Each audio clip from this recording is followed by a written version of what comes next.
What's up, everybody? Welcome back to your favorite wrestling podcast. It is the Monday Night Wave, baby. And we back. We back with another one. This is episode 71 of this glorious podcast here. I go by Jay, a.k.a. The Lonely One, a.k.a. Podman Page, Podbreaker, Jacob Podtube, Podwell, Jacob Freeman, because I pod better than you, and you know it. Misrespect the jumpers in the building here. But, you know, we've been doing this thing for quite a while now, and you know I'm not by myself. I'm not by the lonesome here, so I got to pass it off to my man, the Quattro, the one, the only, Mr. Heroic. Please take it away from here. Wait, real quick. I thought we were on episode 70. I got 71. Well, because last week was Slow Jams, because it was 69. Was it? Oh, shit. All right, we're on 70. My bad. I got to fix the thumbnails. Whew. All right.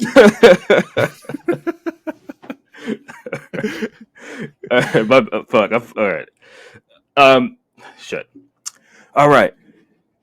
They said he just the number 2 Mike. They said he's just a funny guy. Yeet. They said he couldn't make it to 70 episodes. Yeet. But hey, let me tell you who he is, Oos. He is a wild card. Yeet. He is the king of gorgeous. Yeet. He is Mr. Sexy Ass Lottery. Yeet. He is 4 letters, 1 word. He is hero. And yeah, I'm in your ear waves, ear drums, speaker. I'm in all of it.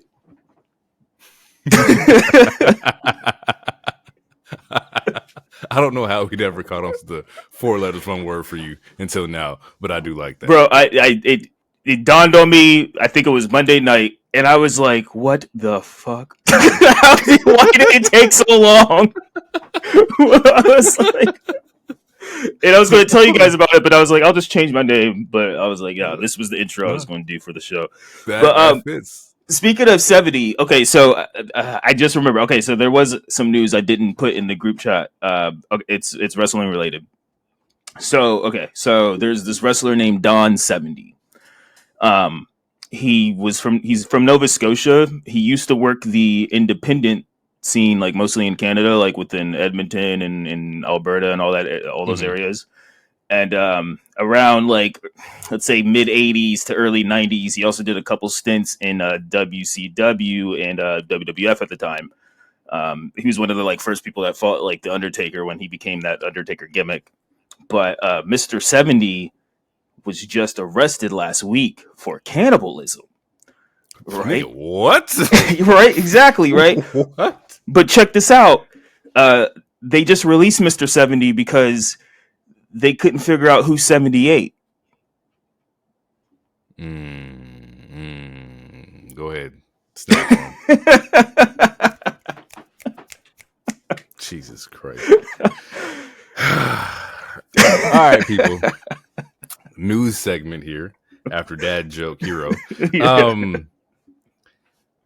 We want to send out our thoughts and prayers to JR, who's diagnosed with colon cancer. Looks like he's going to do surgery either this month or later on sometime pretty soon. So just send out thoughts and prayers to JR, just the icon when it comes to wrestling media and wrestling world, and just a true staple if you're a huge fan of wrestling. So thoughts and prayers to him. Yeah, he scouted a lot of your favorite talent, and he helped pay a lot of your favorite talent.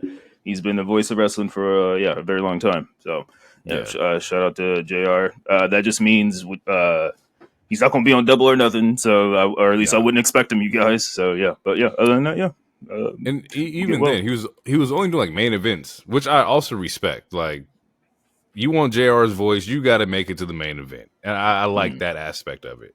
Yeah, the big matches, because I think he did also the Tony and Mariah. Yeah, Hollywood. Maybe he did Showdown. Yeah. I think he did that one. I feel like he does like two matches per pay-per-view. Yeah, which is respected. Yeah. The man's a fucking legend. Yeah, and this is not his first diagnosis with something serious. So health is important.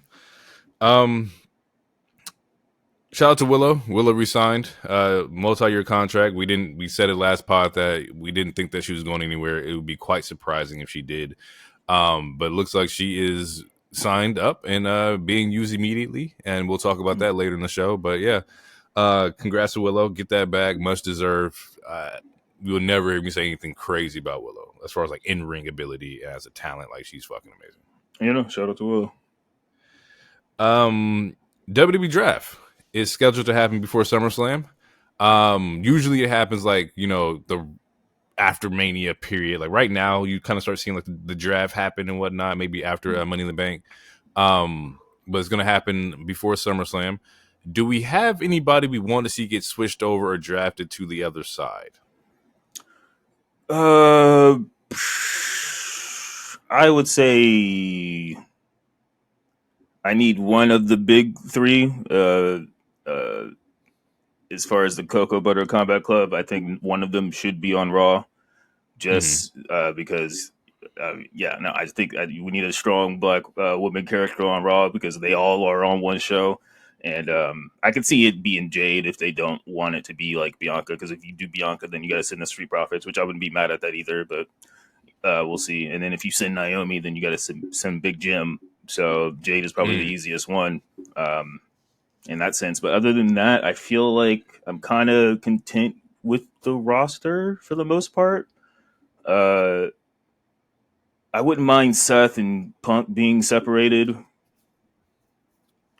Whatever show they go, I mean, if that's the case, Seth would probably end up going to SmackDown, which I wouldn't be upset with. But I think he deserves to be on Netflix. But yeah, no, other than the Cocoa Butter Combo Club, those are the only thing that's like really drawing to my mind. Was like, I think we could use a change. We need to separate them up. Especially no telling how long Bianca's gonna be out with her finger. We saw that picture, like that shit looked. This shit was crazy. It looked like a Looney Tune like thing for sure, like or Tom and Jerry, like when he accidentally hits his finger with a hammer. Yeah, that shit looked. No, that shit was wild. So yeah, they could always rehash that storyline like Survivor Series or Royal Rumble or some shit like that. So, but yeah, who would I like to see moved over?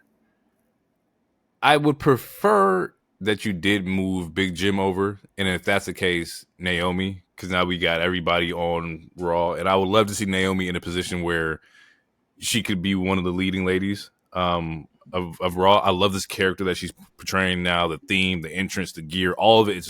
It's really fresh for a character, and I think like putting that on Netflix would be solid. Seeing her and Bayley interact would be cool too. Yeah, because Bayley's absolutely face right now. Yeah, that'd be cool. Yeah.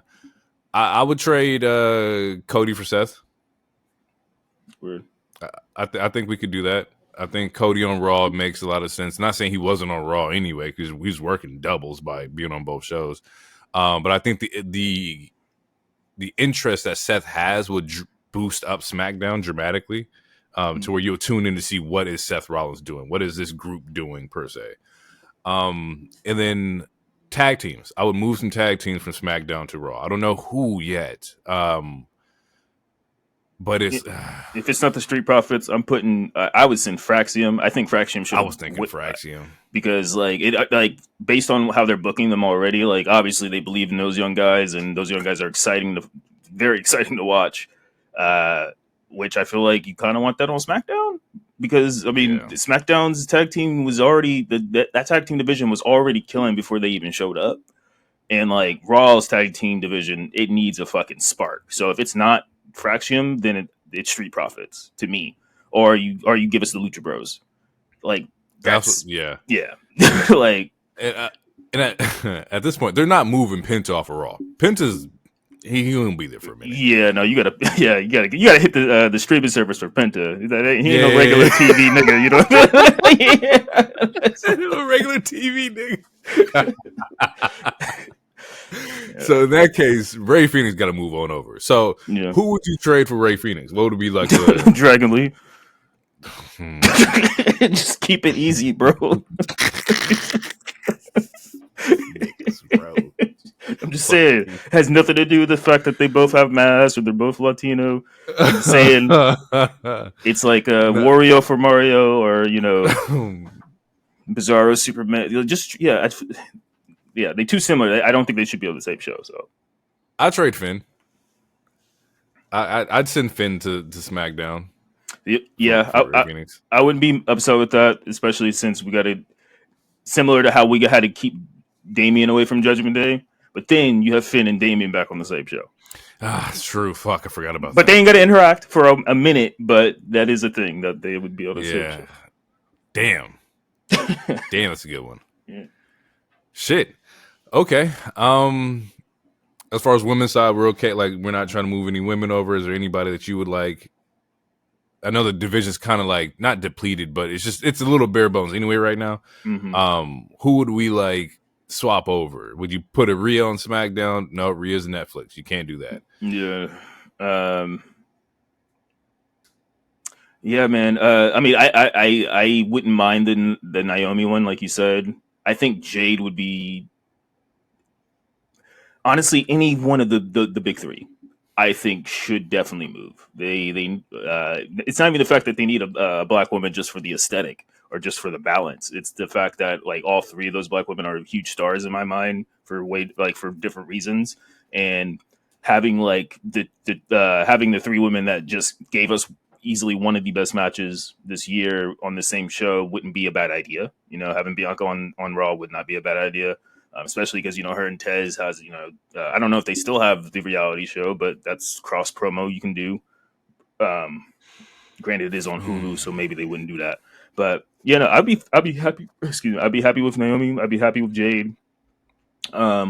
Spoiler: they just sent Julia to SmackDown. I think that's a good move.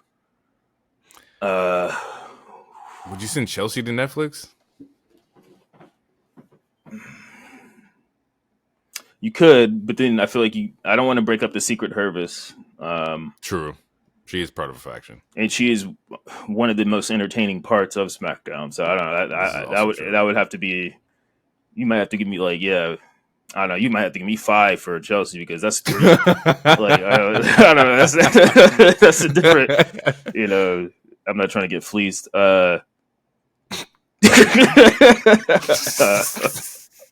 That's dope because that speaks about Chelsea's value. Chelsea is a hot commodity, bro. She does everything. Yeah. Right now, the only one I'm thinking of is like the big three because I don't know if you want Becky and Charlotte on the same show yet either. Yeah. And Becky, that to me, she screams Netflix also. And Charlotte technically Bailey's screams on off it. SmackDown or Bailey's on Raw? Bailey's on Raw right now. Okay. Which is why I like the Naomi trade because then we get to see those two beef because Bailey's a baby face now or currently, or maybe she goes crazy with her. I don't know. Keeping in the realm of the women's division, we found out that Women's Evolution is July 13th, paired with the Saturday Night Main Event on July 12th. We're getting that PLE. We've been asking for it for a while. I'm excited to see the Women's Evolution, the second coming of it. I would assume that we would have all the women's titles on display here. So yeah, as of right now, the rumor is 7 to 9 matches. And I was thinking about it. So like if you have every single women's title defended, that's about 6 matches, I think, 6 or 7, which gives you 2 like personal feuds then. And but also they said that one of the matches might be a battle royal just so that you can make sure you have all the women involved. So then it leaves like maybe one match with a personal feud. You have a battle royal. You have IC, United States, tag, both women's champions. No, that's still 7. That's 5. No, that's 7. Yeah, 7. So yeah, I mean, then yeah, give us some actual like personal feuds. You can obviously do Jade and Naomi type shit, or something without a title, because we obviously need more women's stories that don't revolve around titles and stuff. Obviously, we see Becky, or not Becky, but Charlotte and Alexa are starting to cook up something. I don't know if that's tag division or if it's something deeper than that, but yeah, I think all the titles should be defended. Personally, in my opinion, that like I don't want to see like the IC in a tag match like what we did with Mania or anything like that. I want every title to be defended, or at least like just in separate matches. Like if you're gonna let these women like cook, or if you're gonna let them fucking do their shit, then like let's let them do their stuff. Like let's let them get in their bag. If you can book the main event, what would you book as the main event? What would be your closing the show? Okay, this is with current roster, like no like surprises because there's rumors of we would like to work with Ronda No, again. go ahead. Go ahead. Do some surprises. Man, all right. If I'm doing just current roster, I think we get. I think this is the perfect time to finally do Rhea and Bianca solo. Mm. If we're doing like legends, uh, I guess maybe put the Bellas in a match. Yeah, they would probably be involved for sure. Yeah, yeah, that's all I got right now, and I'm sure Trish could be involved, maybe Alita, but the biggest match to me in my mind as of right now would be it'd be a match that we haven't seen yet, and I think that would yeah, I think Rhea and Bianca would be that personally. It's funny because like in my head, I was like, I would run the Mania match again. I would do it again. Just of course it's Rhea and Bianca and Io, but I love that match so much. I think that like to cap that off as like the evolution of the women's division with those three going at it again, I think that'd be fucking hard. I would love to see Jordan Grace a part of it somehow, some way. If you can give me like a pure like not a sicko, but like a grappling match of like Jordan Grace with like Nat or some shit like that, I would love to see some shit like that. Not as a main event, of course, but just like just a part of the Yeah, show. I mean, yeah, having NXT roster, they should definitely be on there, like the champion, Yeah, like if because first evolution we had Shayna Baszler and Kairi Sane, and that's also true. that was an NXT championship women's match. And you're right. Maybe just give Rhea and Bianca, and then just give me back Io and Stephanie because they didn't get to finish that, and Yeah, that shit was fucking hard. that would be fire. So And I just thought of another one. So you know how people were like the men's triple threat was like essentially it was like the Temu Shield triple threat that we always wanted or whatever. Give me the four horsewomen, except for obviously there's no Mercedes. Add in Asuka or add in Rhea or add in Io, but we get the I think Io, yeah, Charlotte, or Becky versus Charlotte versus Bailey. Give us a horsewoman one. yeah. So I think Io would definitely be a part of that. Okay, they got some stuff to work out, especially with the NXT roster, especially with some TNA stuff. I wouldn't be surprised if somebody comes over from TNA that was also in the WWE. Maybe you get like as long as it's indie not spotting. as long as it's not Tessa Blanchard. Oh boy. Why'd you put that out there? Bro, I didn't have you brought that. You brought up Thought. TNA. You brought up that's the first thing that came to my mind because I'm like, oh god, who would they? Because I don't know who the Knockouts champion is right now, but oh shit, fucking Tessa Blanchard versus Becky Lynch. oh gosh. Getting out of the news, our last bit of news here is that we see that AEW has got more residencies. This time it's in Chicago from July 16th to July 31st. They're running, I believe, 6 shows in Chicago. And I started thinking about like these residencies is kind of like when like the circus come in town and like they like book out the week. It's a smart idea. So I'm not mad at it. No ROH shows or nothing like that, and no pay-per-views, but they're definitely doing another 6 shows in Chicago. So shout out to them. Also, we found out earlier today that the Collision stream ended in 90 minutes, and people were like, "What the fuck is going on here?" Now I don't know if it would have to be a network thing. Because what I read is that like it ended in 90 minutes and they immediately played Black Adam afterwards, but it was still running.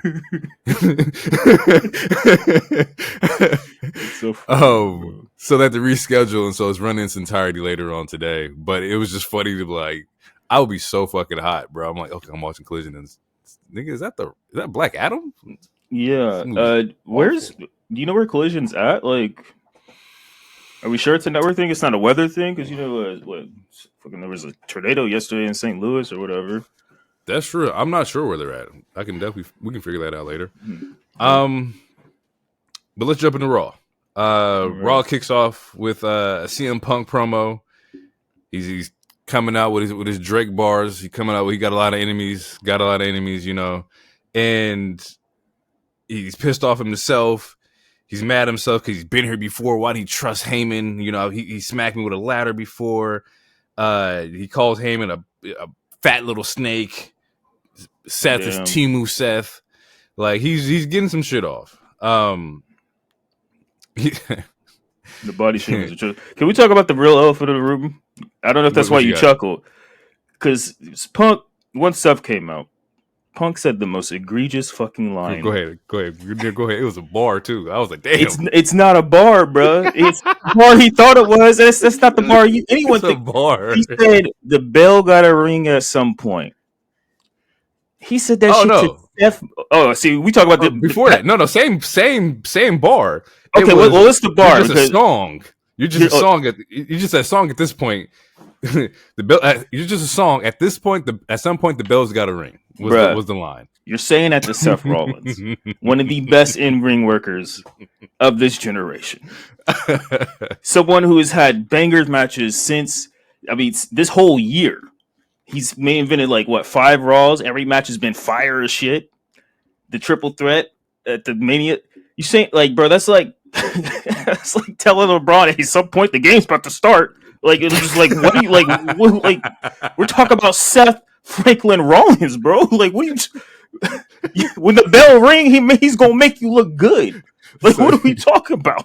You said it's like telling Gordon Ramsay, hey, the stove's gonna get hot at some point. It's like, yeah, but that's what I do. Some point you're gonna have to cook, chef.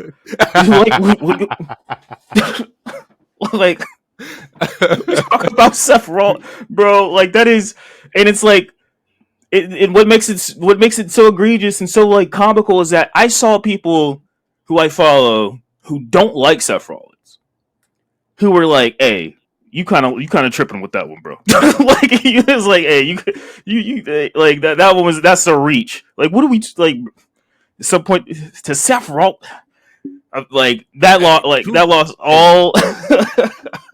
They lost all credibility, but not crazy.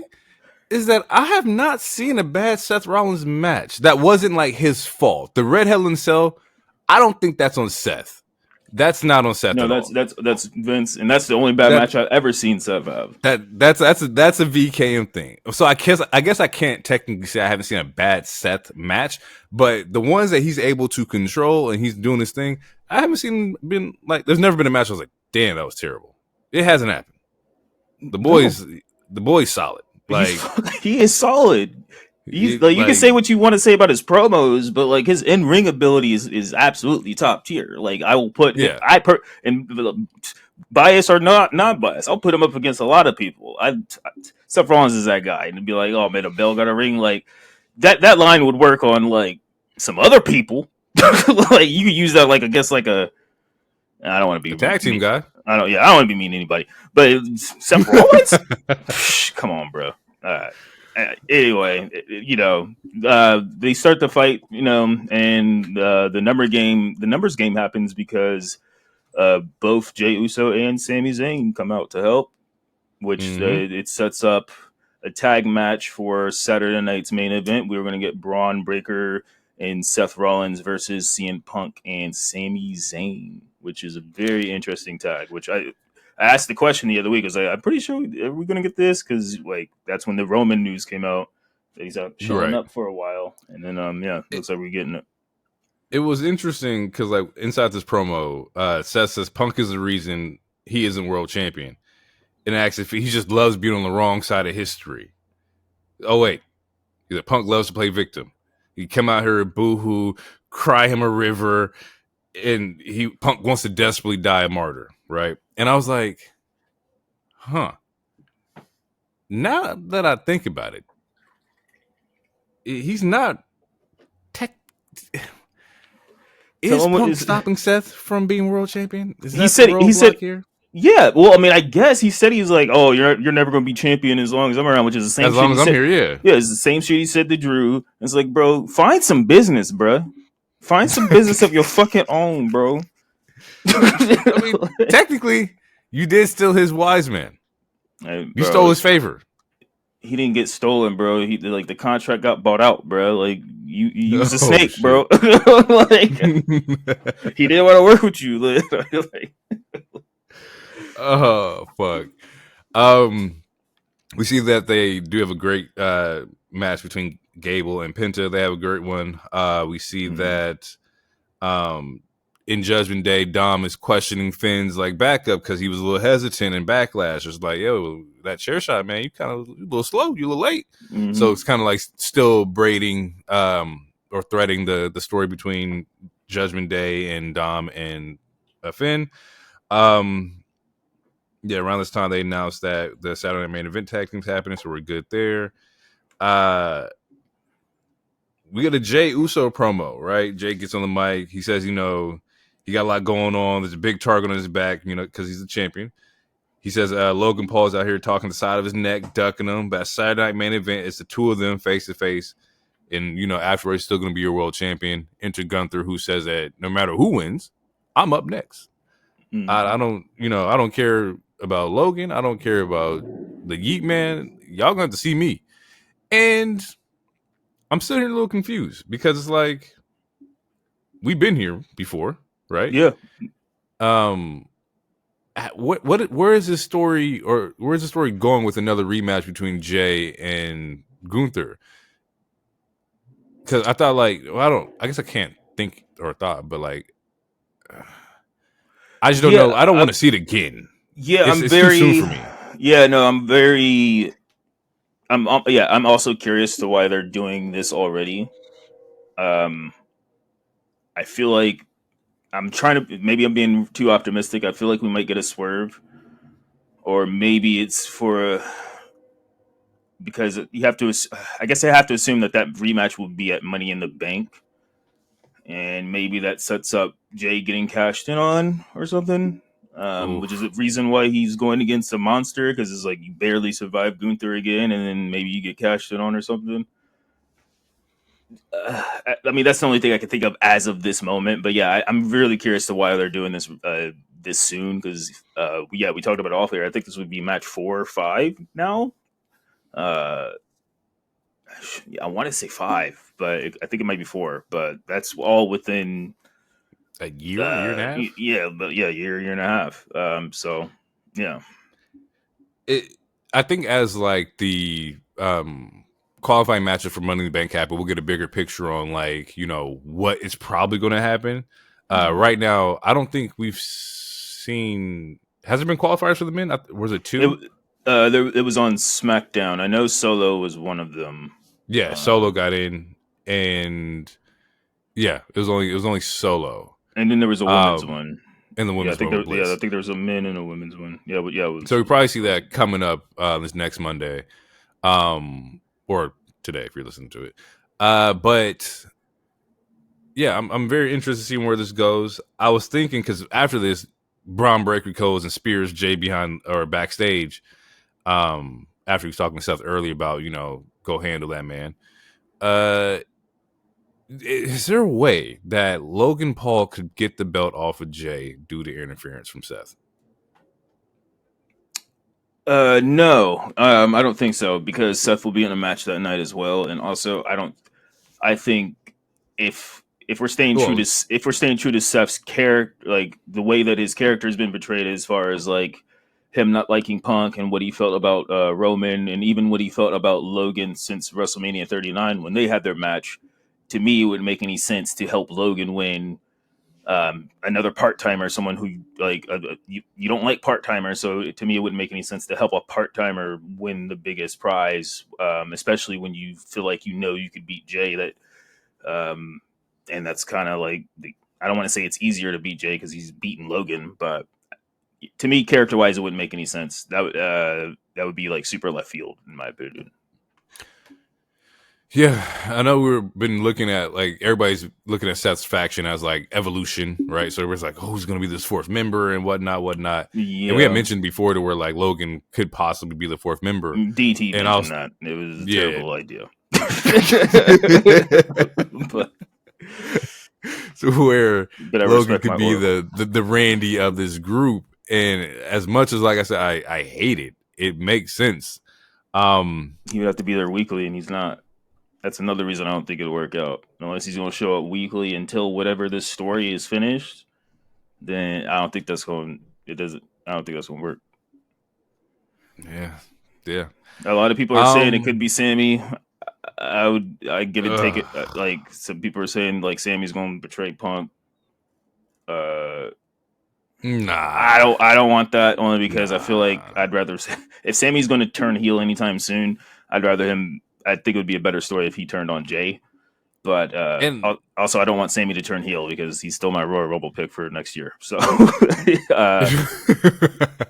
but yeah, Sammy's a trustworthy babyface right now. I think you need a lot of those. Like, just this is 100% a babyface. Like, why would we flip him? You know, we just flipped our biggest in John Cena. Cody's not here right now. We need somebody who's like the heart of the fans. Yeah, on Raw, and flipping Sammy because you got Jay and you got Penta, and then I feel like you got Sammy, and then like I'd put. I mean, Punk is a face, but you know, I'd still put him slightly tween-ish. Punk is a face like Vegeta. It's like he's the guy. Like he's really cool. He's the bad guy, but he's actually like an anti-hero. Sammy is just pure like babyface. So I don't know.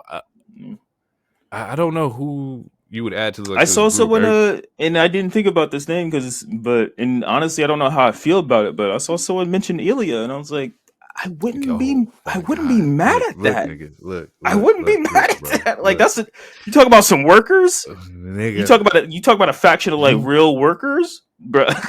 Don't do that, bro. You cannot put Braun Breaker and Ilya in the same the same faction. That means they were going to tag together. No, bro. That'd be wild. It would be fire. That would be really wild. Be cold. Yeah. But we know that like shit would be too strong, bro. Like it's who's gonna beat y'all? It's like no.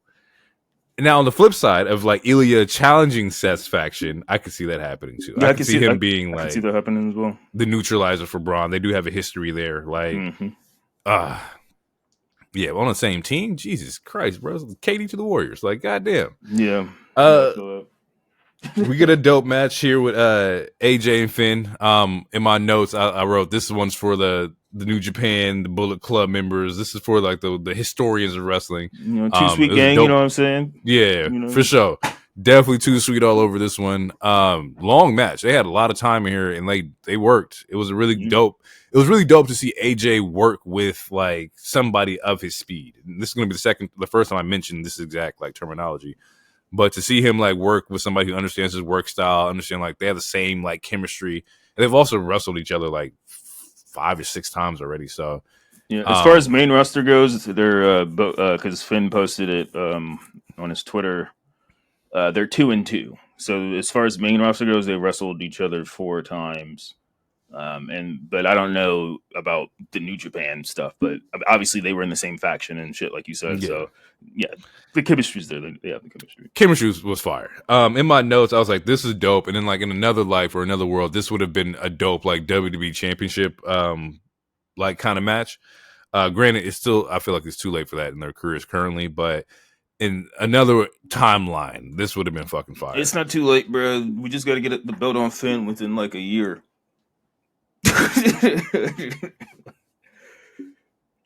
I don't know if that nigga you had better or get it on AJ first, and then Finn could take it from AJ. Maybe because AJ said I forgot his timeline, but he says he only got a couple more years, and that last injury took off some time. And if we're talking about like, if we're thinking about like, who do I want to retire me, Finn would make the most sense if for AJ. Yeah. Finn or Cody. Once again, just the New Japan Bullet Club kind of like tying over there. Like, yeah, but it has to be one of the leaders. AJ was in WWE by the time Cody joined the Bullet Club. So true, I think like if we're Finn would be a better choice, especially because they already have the chemistry. Not saying that him and Cody don't have chemistry, but we saw them with those 2 matches, and they wasn't as good as this match on a random ass Raw in Louisville. Main event, we saw the Julia Roxanne versus Io and Ripley in off rip. they fucking killed this shit. Smoked it. Like, yeah. It would have been chemistry. it would have been crazy if they didn't, because we're talking about like four really, really good women. The least experienced in this particular style is Julia, but like we know that she is, like, anyone who's even slightly tapped in, we know that she's amazing. As far as the WWE style goes, I would say she's the least experienced, but she's a real worker, real hitter. Like Roxanne, like, no pun intended, she is a dead ass a prodigy. Pretty sure she was cloned from AJ Lee. Not fully sure. And then you got Rhea and Io, which, like, what can be said about them? Ooh, I'm gonna say this, and this is not in any disrespect at all, but it's like, out of the women in the ring, the one that was the least polished was Rhea, in my opinion. Not saying anything bad about Rhea's wrestling style at all, but you can tell with the other three, it's like they've been like, it's just different. Like, Roxanne is, of course, Roxanne. You know, Io has her style where Io has just been showing the fuck out. Like, in this match alone, she was showing the fuck out.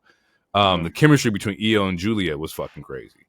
And when I say that about Rhea, it's not about like her in-ring ability. It's just her bag's not as deep as the other three. Personally, that's just my personal opinion.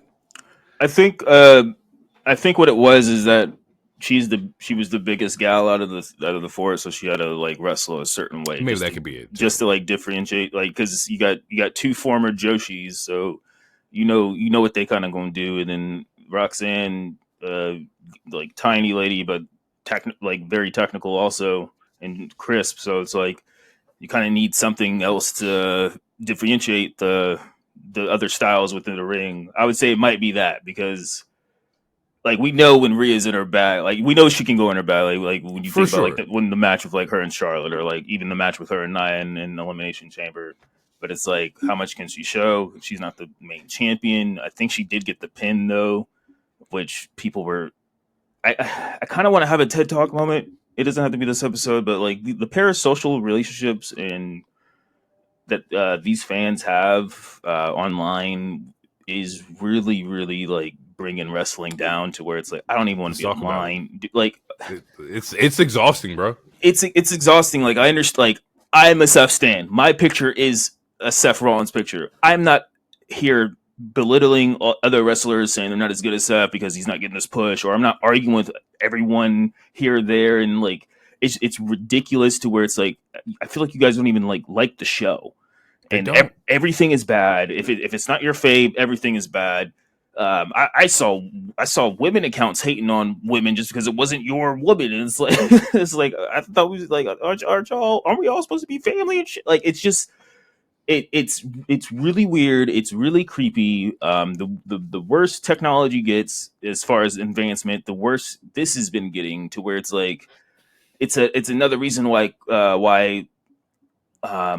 like when during releases, I hate being online. I like, that's even hard for me to watch the show just because of like the relationship. Like, people really feel like they know these people, and like they know their dreams, they know their ambitions. It was like how do you like oh, this, he should be doing this with this title, and it's like, how do you know this, he even wants this title? How do you know that this person wants to do this at all? Like, maybe they just like, maybe Shinsuke really just likes to surf and like chill and do some main event matches and then house shows every once in a while. Maybe he just really likes to do that. Like, our like we can't put our own fucking thoughts and ambitions on these characters of these actual human beings. It fucking Soraya, she tweeted today how like she was doing a signing and she almost got kissed in the mouth. Like, it's 2025. Like, what are you doing trying to kissing someone at a con doing a signing? It's just, I'm all over the place, but like, for a new segment, I want the three of us to like kind of like just talk about it for a little bit, just because like like the way that these people online like attach themselves to these characters that are on television is it's really weird. It is extremely weird. It's the Stan shit, like the Eminem Stan, where like you're just obsessive over like these people that you don't know. Like, I wouldn't be the one to like I don't know, just naming off the top of my head. I see Mox, I see Seth, I see Roman, and like I wouldn't be like, hey Joe, Anai, I know why. Would you like to take it? Like, no, bro. Like, if I see Roman out there eating with his family, oh damn, bro, I saw Roman over at the fucking Chick-fil-A. And that's gonna be my story. I don't need to like approach like anybody. Like, I'm not that kind of fan because I understand at the end of the day they're real people. Like, these are people who have this may be his moment where he can sit there and eat and do his thing. As far as like the super fandom, it was one of the reasons why I changed my profile picture because I didn't want to be with that label of the group. Like I love wrestling like nobody else, but I didn't want to be like, oh, it's a guy talking behind a fucking Kenny Omega Avi, and it's like I don't want that. Like that's just I don't want to be paired with you motherfuckers, because it's just so weird online. And I think a lot of it has to do with like I don't think these people are really fans, bro. I think they're like they like the celebrity-esque of like wrestling and like the image of what these wrestlers look like, and not the actual like wrestling industry. It's just weird, bro. I mean, I think it's part of that, but I also think it's like on some like Black Mirror Matrix shit. I think people like legitimately like lose. They like get so into it to where they lose sight of like what like. They lose sight of reality. Like so, yes. That's why one of the biggest insults is like, please go touch some grass. Like it's kind of like leave because it's like it's not even just wrestling to where it's like take a break, bro. We're in 2024, 2025. There's Game of Thrones actors getting death threats because they're playing a character that killed another character in a show, and they're getting death like the chick who played Abby in the video game. Like it's a video game. Who killed a fictional video game character, and like this person in real life is getting death threat. It's I don't know. It's fucking creepy. It's weird. I don't understand it. it's so fucking wild because like you see it happen to like of course wrestlers, but also like wrestling media. We see it happen to our SRS. He posts like all the time. People are saying crazy shit to him. It happened to like Meltzer and whatnot. Like these people, like bro, it's just wrestling. This ain't world news. We're not talking about the stock market going down. We ain't talking about the economy. It's graps. It's determined matches that we're talking about here.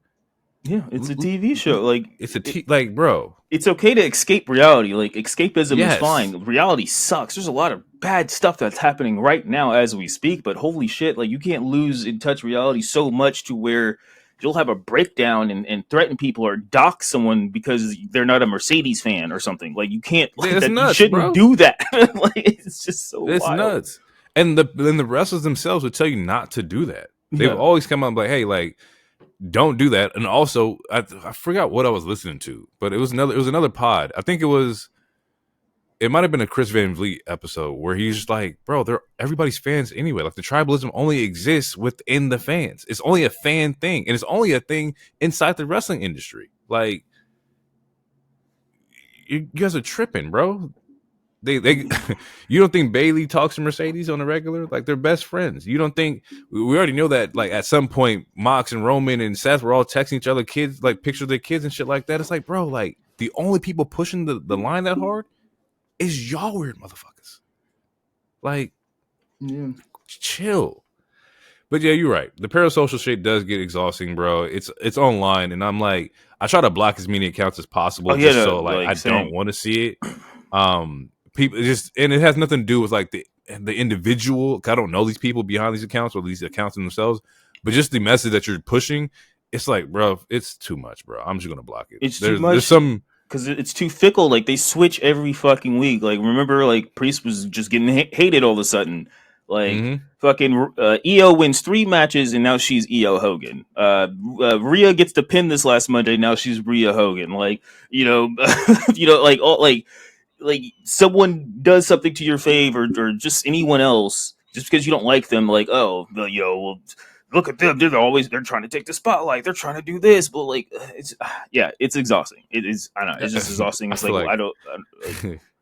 The only people who should truly be upset are the Finn fans, and not even like crazy upset because he's still on TV.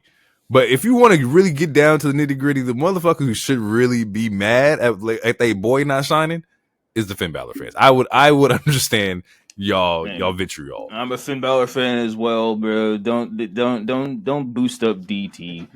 It's still Win Balor where we at. Yeah, he takes a pin every once in a while, but it's Takes still the Win. pin? He eats it. Yeah, there you go. There you go. But it's still Finn Balor. He ain't never lost in his life. Look at his abs. Look at his wife. Anyway. All right, we're gonna take a quick break. Then we get back. We're gonna talk about AEW Dynamite Spring Break, and we're back. We're gonna jump into this AEW Dynamite, the Spring Break edition with this week with Dynamite and Collision. Show kicks off. I think before I get into AEW, I think this week entirely was a pretty solid week of wrestling for all three shows. I think we saw some really, really solid matches for everybody in every promotion, or at least the main two.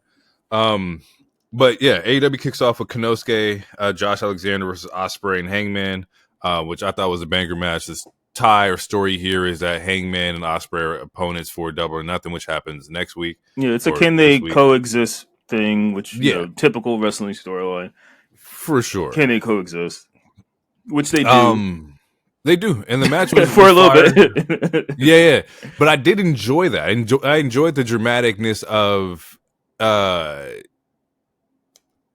almost catching the buckshot and Hangman almost getting hit with the hidden blade, and they looking at each other like, we can get this shit popping at any given moment. I do love those dramatic effects in these kind of matches. Konosuke being Konosuke, is one of the greatest fucking talents in the fucking world. He's just gonna ball out. The alpha. Josh Alexander had a solid Blue Thunder counter in here, which is dope.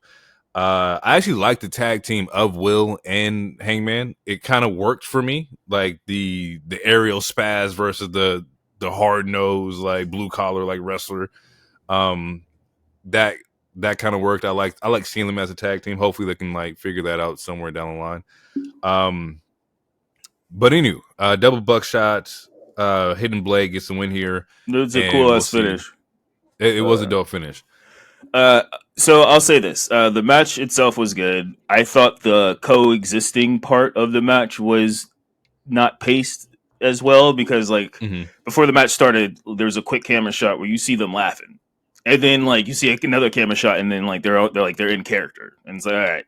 And then they were even doing tandem moves before they even had the animosity, where it was oh, you almost attacked me. There was a point in time where they were doing tandem moves. It's and when I was watching, I was a part of me was yeah, no, I like this as a team. This is nice. But the other part of me is how are these motherfuckers so in sync?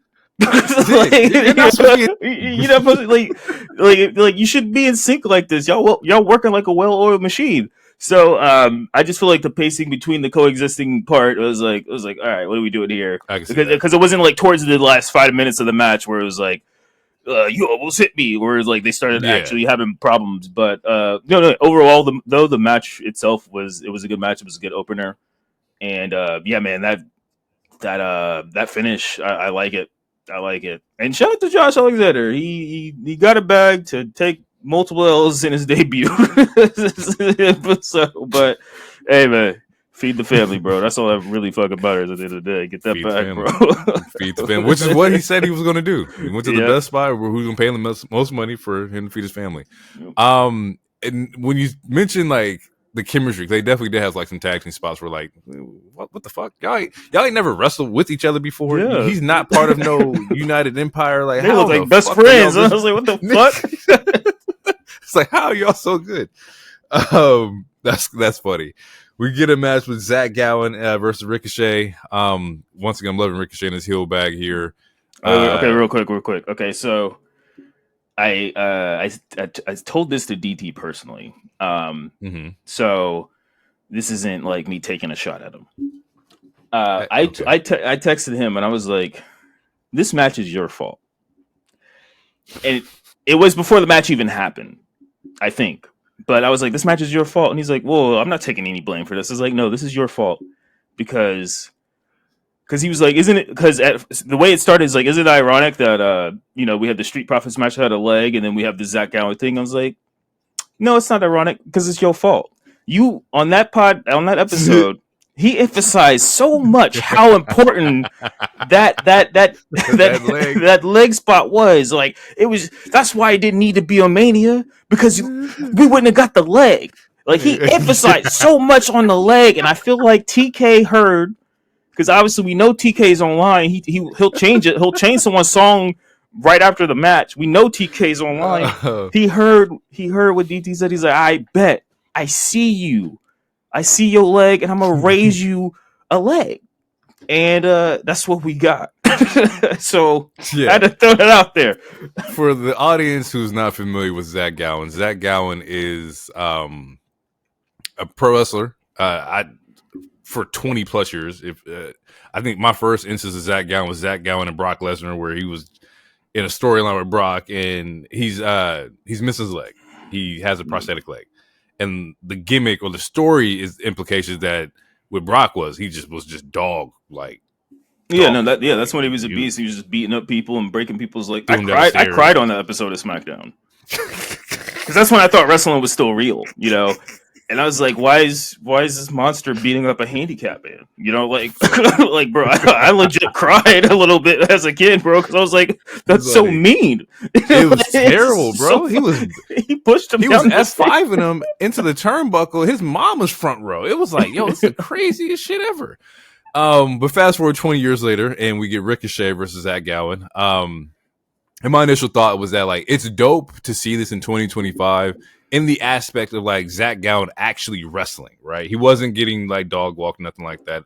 It wasn't a gimmick to like do anything crazy, but just to, like, for the people who are looking at it as like an ableism thing, it's like, it's cool to see that like you can get up there and you can still do your thing. That part's cool, but very similar to what you were saying last week about the Pat and Gunther match. Okay. Why is he going 50-50 for this long? I think it was only like 8 minutes, but I was like, but I honestly, it might have been a little longer than 8 minutes, but like, Zach Gowen was kicking out of moonsaults. He kicked out of like literally everything except for the spirit gun, which I like, if it would have been like, I would have fast forwarded at that point. But yeah, I was like, so essentially, like, I didn't like it because it was 50-50 as much as it was. Well, I don't even want to say it was 50-50. It was just like Rick was giving him a lot, and but Rick made him look really good. But which makes sense because you're playing on the fact that he's a handy capable person who can do all this cool shit. So it does technically make sense. So I'm not trying to knock it, but there was a point in time where I'm like, why is he kicking out of so much shit? Is what I'm trying to say. I'm not trying to knock the quote unquote 50-50, but there was a point in time where I'm like, what is going on here? Like, Rick tries to go for the figure four. Figure four? I'm sorry. I hated that fucking spot. Because I'm like, bro, you've been wrestling him for 6 minutes already with one leg. Now you just randomly forgot? He's been beating your ass on and off for 6 minutes with one leg, and now you just all of a sudden forgot? No, bro, that's not how that shit worked. Was it funny? Sure. I didn't laugh though. I was like, and I wrote a note. Interesting. What got me is that, like, the man only got one leg, and Rick tried to hit him with the scissors. He brought the scissors out. It's like, hey, I get it that we a heel, but you can't beat the man with one leg, and so you bring out the scissors to try to like equalize or neutralize the situation. Yeah, you should need the scissors to win the match, bro. You're tripping. All in all, Rick does get his lick. He ends up winning with the spirit gun. Goes for like a punk kick afterwards, and we see that Briscoe comes out for the save and whatnot. So Rick very much so still in his heel bag, and they send out one of the biggest baby faces ever in the show, Mark Briscoe, to come and like do something. Yeah. Which they get a match at Double or Nothing. It's going to be a stretcher match. Is that announced? Yep. Or at least I saw the graphic for it. I think it was before a Collision cut off, but I saw a graphic for it. Oh, okay. Speaking of graphics, or not graphics, but contracts, maybe at least, we see that MJF gets his 3 thumbs up. He gets one from MVP, he gets one from Shelton, and he gets one from big old Bob.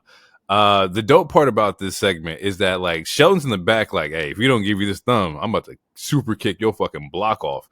which I like that. I like the aspect of like whatever Bob says goes, and you know I like you, but just because I like you don't mean it's gonna save you. What now that we got it, we see that they're doing the contract signing. There was a little side promo early in the show or later in the show where MJF's like, "Oh, I got to bring my lawyer. Mark Sterling, my lawyer, is going to come up here and go over the contract and whatnot." And it was like, MVP's like, "Why we need contracts?" He's like, "You know, you wouldn't go into a business meeting and not have your lawyer there." So some slight hesitancy, and I hope they don't like just railroad this entire like push next week during this contract signing. I wouldn't like that at all. Yeah, I've seen some speculation about that, and I'm like, yeah, I don't. I'm not feeling that. I hope not. Don't do that. Don't let him in the group and then like just stop the momentum. We got to at least see one Hurt Syndicate match with, you know, maybe a couple with Bobby and MJF.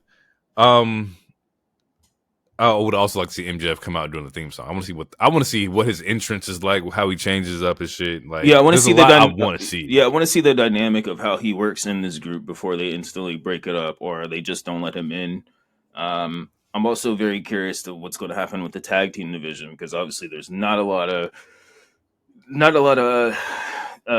tag teams for them to really feud with, which is why we're either getting the Crew or Sammy Guevara and Dustin for their next opponents, which they're just gonna eat those guys alive. Yeah, I mean, at least Sammy's back on a Dynamite for a little bit because he's definitely in the doghouse for multiple reasons. But yeah, man, I'm very curious to see how this is going to like I've said on record multiple times. I'm into the storyline. I want them to draw it out, but now I'm thinking about like the tag team division and how that's going to work, or like what are they going to do with him. I just need to see how it plays out. So I'm gonna let it play out. But I'm glad that they finally gave us the answer today because it was drawing. They were getting close to the risk of this being like, all right, like we can't do every week a new shenanigan. You steal a car, you steal some lady. Like at some point, we got to get this damn answer. So I'm glad that they finally pulled the trigger on that part. But yeah, I'm also very curious on how this is going to play out for a while because Bobby nor MJF are probably going to sniff the main title picture, until well after All Out or whatever, or whatever the big, the Will and the Will and Moxley match, assuming Will beats Hangman. And that's also probably still waiting on Darby. So who knows? Yeah, you're right about the tag team picture because it's like I was like, okay, because originally it was Hurt versus Top Flight. That's what happened, and then this when we got everything. But yeah, they fought Top Flight. They're fighting the Crew or Dustin. The only ones they haven't touched yet is FTR, but FTR is kind of in like their own little realm. Their heels right now, and like I would say, Hurt Business or Tweeners. They're getting cheers. They should not turn full face. They need to stay as cool as they are, so they need to stay tweeners. So I wouldn't necessarily put them against an FTR or a Death Riders unless you're like literally trying to like do something with the goddamn Hurt Syndicate. Yeah, and it's like Bucks. It's like I don't want to see Hurt versus Bucks. And like the Bucks, like they for sure are the type of people that they're gonna get their win back. They might even win the first 2 times. So I don't see that feud. I don't see that feud happening anytime soon either. And it's like, okay, MJF can't go after the mid card because guess who has the TNT title? There. I mean, it's not even the fact that he was already there because I don't think he's ever held the TNT title. But guess who's holding the TNT title? Oh, Adam Cole. Yeah, we don't want to see that shit. The same, the same way I technically don't want to see Gunther and Jay. I definitely don't want to see Cole and MJF run this shit back. So unless he goes for the international, yeah, but then we still got to wait for the fusing of that title, which is not until the Texas. Until Texas, like that's a wild. Yeah, and based on us like talking about it here, it's like the obvious is like, oh, it's Bob versus MJF in Dallas, and it's like I don't want that, bro. Like, no, honestly, I think it shouldn't. I think it should happen. if I'm booking it, like the syndicate's not going to turn on MJF until MJF gets the Triple B back. Like, I think you should do a Batista, Randy Orton moment when Evolution betrays on them, like the thumbs down type of shit.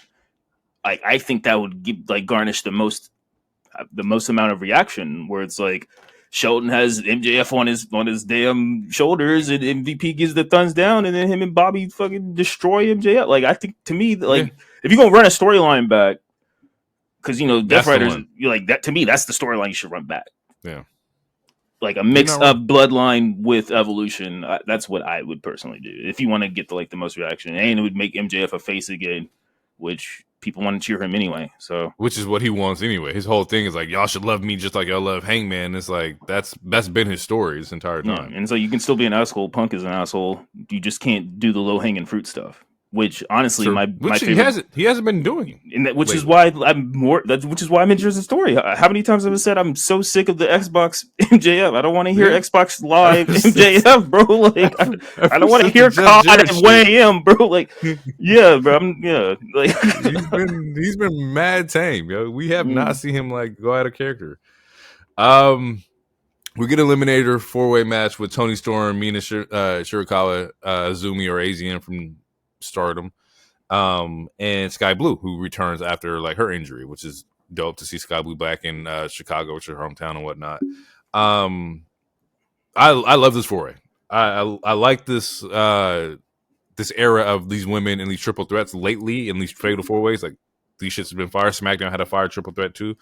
But they fucking killed this. I thought this was a dope fucking match. I do like the idea, not the idea, but I did like Tony changing up Mina's theme post-match, because the first when she came out, I was like, this theme is just not what I thought it was. He tried to Def Rebel us, and I was like, nah, this ain't it.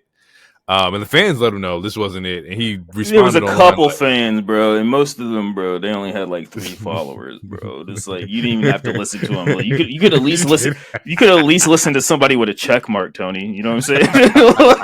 Like, and another thing is their version of Def Rebel. I can't think of the dude's name. I think it's Mitchell or Michael or something. But he was like, he made a tweet like he was proud of making that song, and then just to be like, see your boss be like, yeah, nah, switch that shit back real quick. Like that hurt my ego. That's all I'm saying. You can't have it in like when you're producing. You can't, bro. Yeah, people be like, oh man, yo, I want that young chop. I'm like, okay, I got you. And I sent him some young chop. It's like, this is not young chop, bro. This sounds like Chief Keef in 2025. It's like, all right, bro, I don't know what you want. Hey, can you make me a Lil Wayne type beat? It's like, no. Can you make me a Metro? Like, go talk to Metro, nigga. Like, the fuck? Yeah. But you got Metro money? Nigga. And so, as a producer, or as anybody making any kind of art, you just got to, like... roll with it.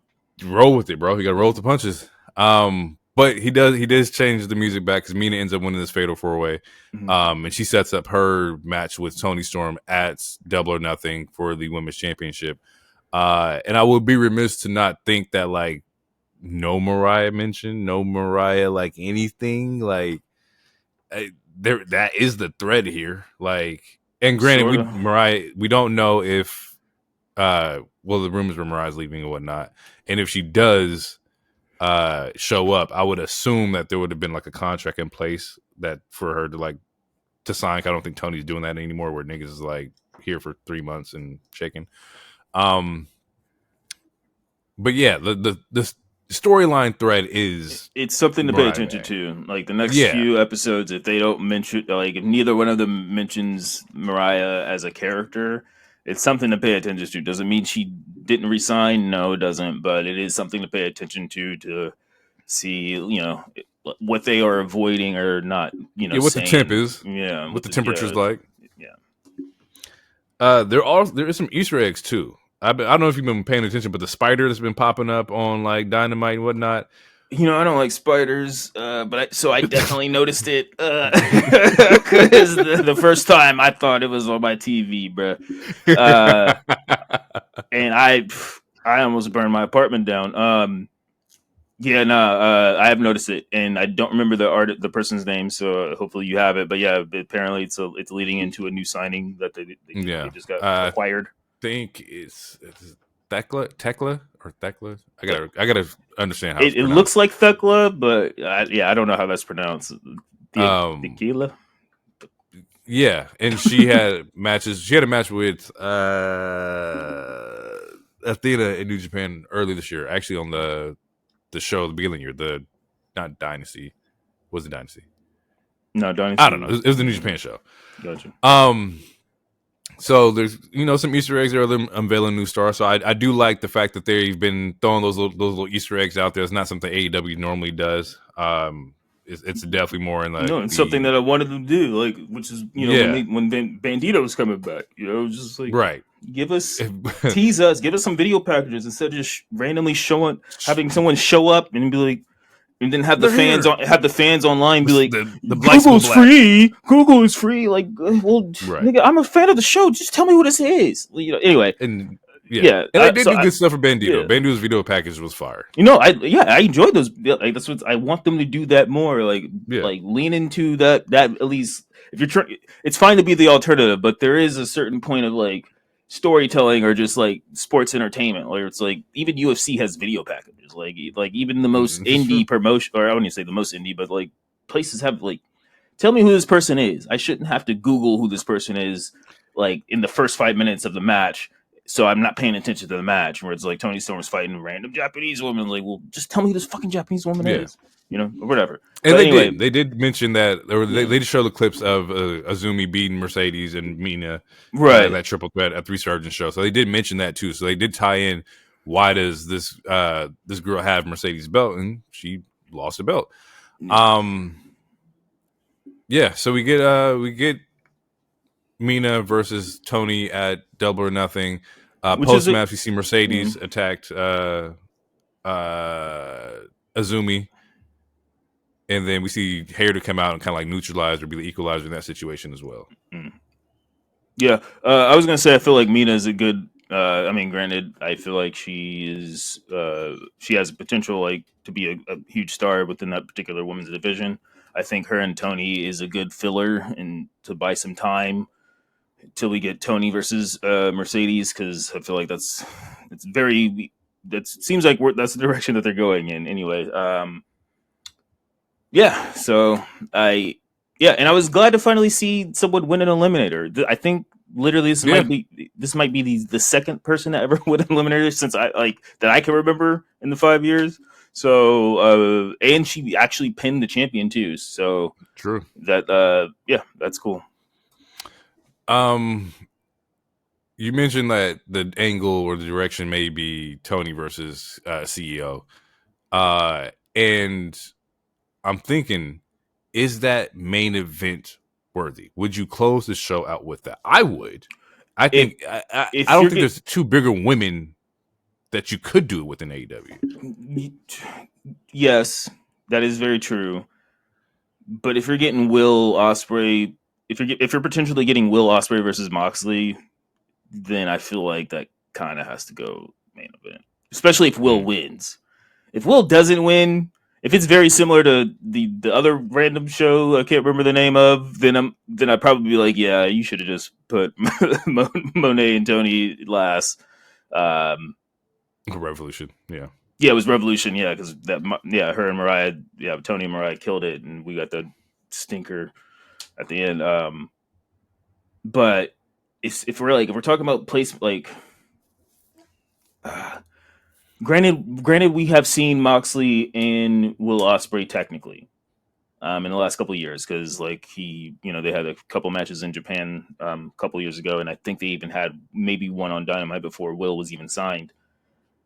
I feel like that technically should be the money marquee match. That should be the main event. Unless they're going to do some bullshit. That's my only thing. Like, if they're going to do some bullshit, then yes, I think you should put the women in All In Texas. I think that'd probably be the right call.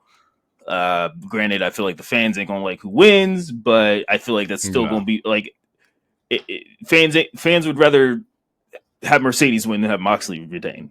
So at least that's the way I feel. This is true. That's true. That's true. Like, if you're gonna leave, if you're gonna have your fans leave semi happy or semi upset, I'd put the women's match last because no one wants to see Moxley retain. I think that with Mercedes versus Tony, either way, if Tony retains, you ended off on a good show. If Mercedes wins, you ended off on a new champion. I think that we've seen Mox close shows out for the past like 4 pay-per-views or whatnot. It's kind of like, all right, bro, like we can put you in like what they call it, double main event or whatever. Like you ain't got to close the show, but you can still be on the back end of the show for sure. Yeah. Honestly, I would love to see open that. with a Mox match because it's always going to involve weapons and it's always going to have like 9 people. I'd say open with the Mox match. Your second match is your Young Bucks or your like that speedball, that 4-way with like speedball and Knight and whatnot. Like you need a match like that. You have that that be your second match because like so start it off with violence, but we know it's not the most exciting violence because it's like Mox's matches are like slow pace. So you start off with like some violence, and then you do the higher octane spot fest, like Power Ranger flippy anime shit. Then you start adding other bullshit like the Jericho matches. It's not gonna matter. You know why? I just forgot it, or I just remember. It's not gonna matter, nigga. It's Kenny Okada. Like that's in the middle of the show, bro. That shit. You gotta put that in the middle, bro. I'm just telling you. Open with Mox. Put that shit in the middle. But honestly, knowing TK, honestly, I might, bro. That might be the main, bro. I would not be surprised. But if I'm Mox or Will, or if I'm Tony and Mariah, I'd feel some type of way. I'd feel. You telling me these 2 random mid card just because they had a really good match in 2016 in Japan? Kenny is great. I'm not knocking Kenny. It's the other nigga I'm looking at. Right, but at the end of the day, it's a nostalgia match. Like this is a match that sure. they had like 2-3 really good matches in Japan in like 2016. It's not John Cena Randy. I'm just gonna throw it out there. That's right. What it is. But that was a B pay-per-view. All In is not a B pay-per-view. Backlash is a B pay-per-view. That's fine. That's like if that was the SummerSlam night 2, I'd be like, yeah, bro. Yeah. Like, what are we doing? I'm sorry. You do not put Kenny and Okada at last. Absolutely fucking not. You want people to go to sleep? You know the show's gonna be 8 hours. Oh, for sure. Closing out the show, we got Mox versus Samoa Joe in a steel cage. And I like cage matches. The cage match is always like solid. This was actually not a bad cage match on TV. I would probably give it like a 7 out of 10, which is okay. Of course, just striking. There's blood immediately and whatnot. I do like Riccaboni on commentary. I like him a lot. He does a really good job. So yeah, he did a really good job in this match where like it was after commercial break, and then like it was just Death Riders around the ring. I was like, where the fuck did they come from? And he was like, oh, just explaining, Death Riders came out to the, through the crowd and trying to like, help Mox out, and then Powerhouse Hobbs came out and Willow came out, but just explaining the shit that was missed. And I appreciated that as far as like a viewer. Right. Yeah, I prefer man. I'm not trying to be mean, but I prefer Riccaboni. Tony Schiavone and Excalibur is just it is not good. I don't like it. You're not the only one to say that. I know I'm not. I'm just the most vocal about it. It is terrible. It's terrible. And then it's like you have Taz. It's like trying to save it. It's like the one comedy act in a bad movie, and it's like, well, at least Dave Chappelle had 2 good lines, but. Fuck. But I also appreciate that. The match as a whole, it was fine. A lot of shenanigans, man. There was a lot of shenanigans. Literally like fucking 10 people in this match, and it's like, and usually when someone like it's a stereotype. If someone's like, oh, I want a cage match just so to make sure there's no interference. it always means there's going to be interference.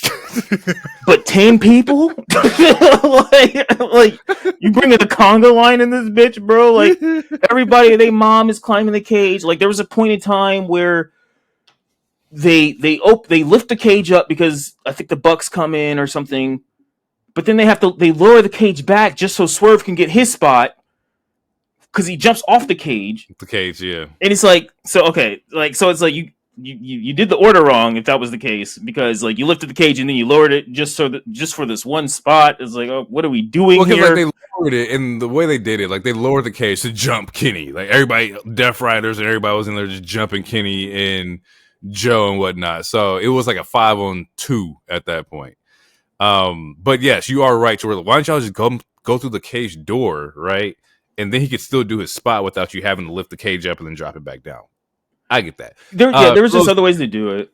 But anyway, you can break down more of the match before we. I skipped to the end a little bit, but yeah, it was a dope match. There's a bloody crossface angle in here that was really dope.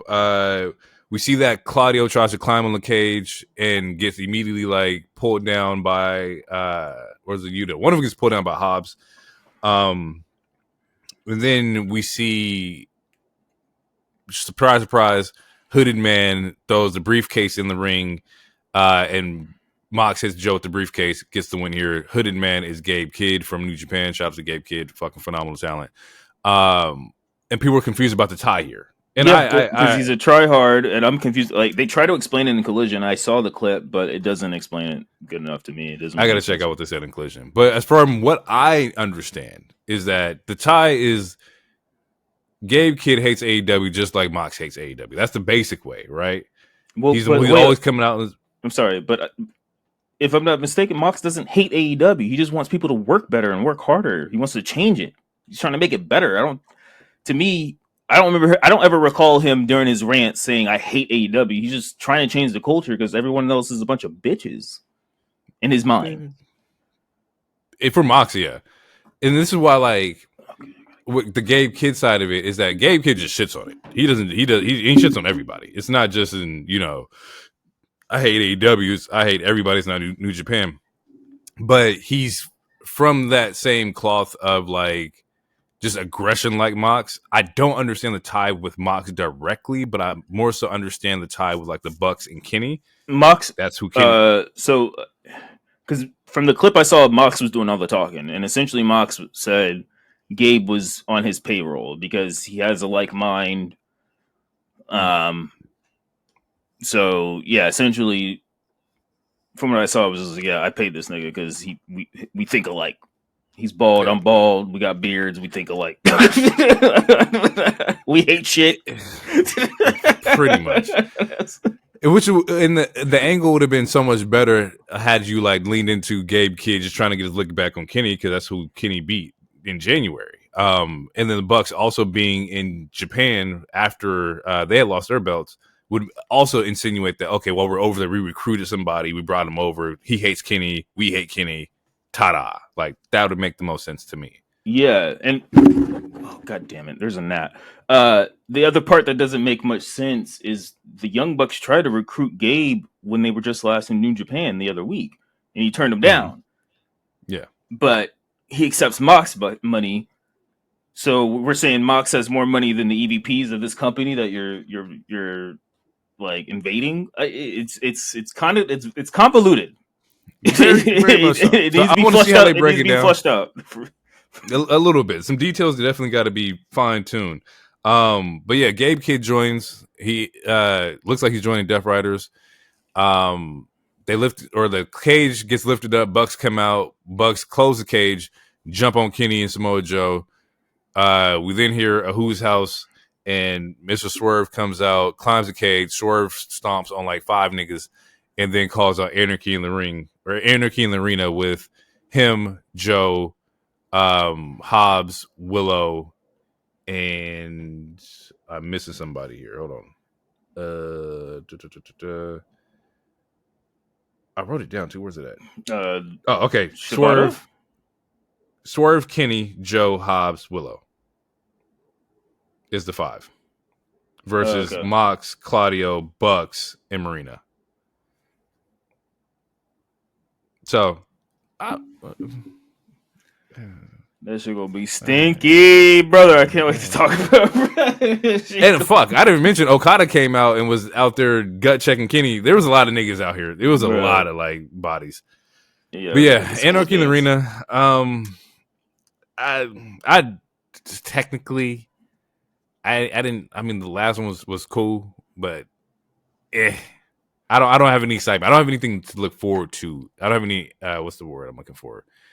You're not. I don't have any hype, or I don't have any like expectations for this match.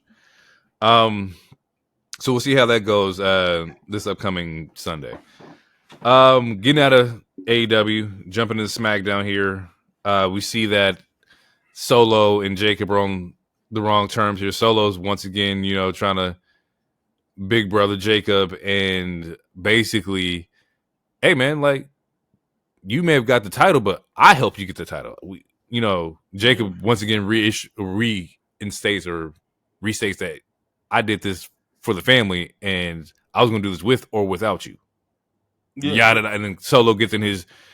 He's in his. But yeah, no, he's in his. When it comes to him and Roman, like they be in they stand up back. They like, and it's like this version of Solo. If he showed this charisma while he was feuding with Cody, I might have said, yeah, just put the title on him. Because this version of Solo is actually really entertaining. Like he's very entertaining. I'm enjoying it. I put it in my notes that when he gets into his dramatic bag, which is Roman-esque, in my notes is Roman-esque, he's great. Like it's something about the way he's mocking, the way it's just. And you're right. Him and Roman are the only two that do it this way, and they're really fucking good at it. Yeah, it's that comic view vibe, bro. It's that when they hit that Jeff, because like they literally do be doing like stand up. Like I don't know, like the family as a whole is funny as shit. Obviously, we know that. Like Jay, Jimmy, like they're all funny. But there are certain modes where it's like nah, like I'm about to go show out.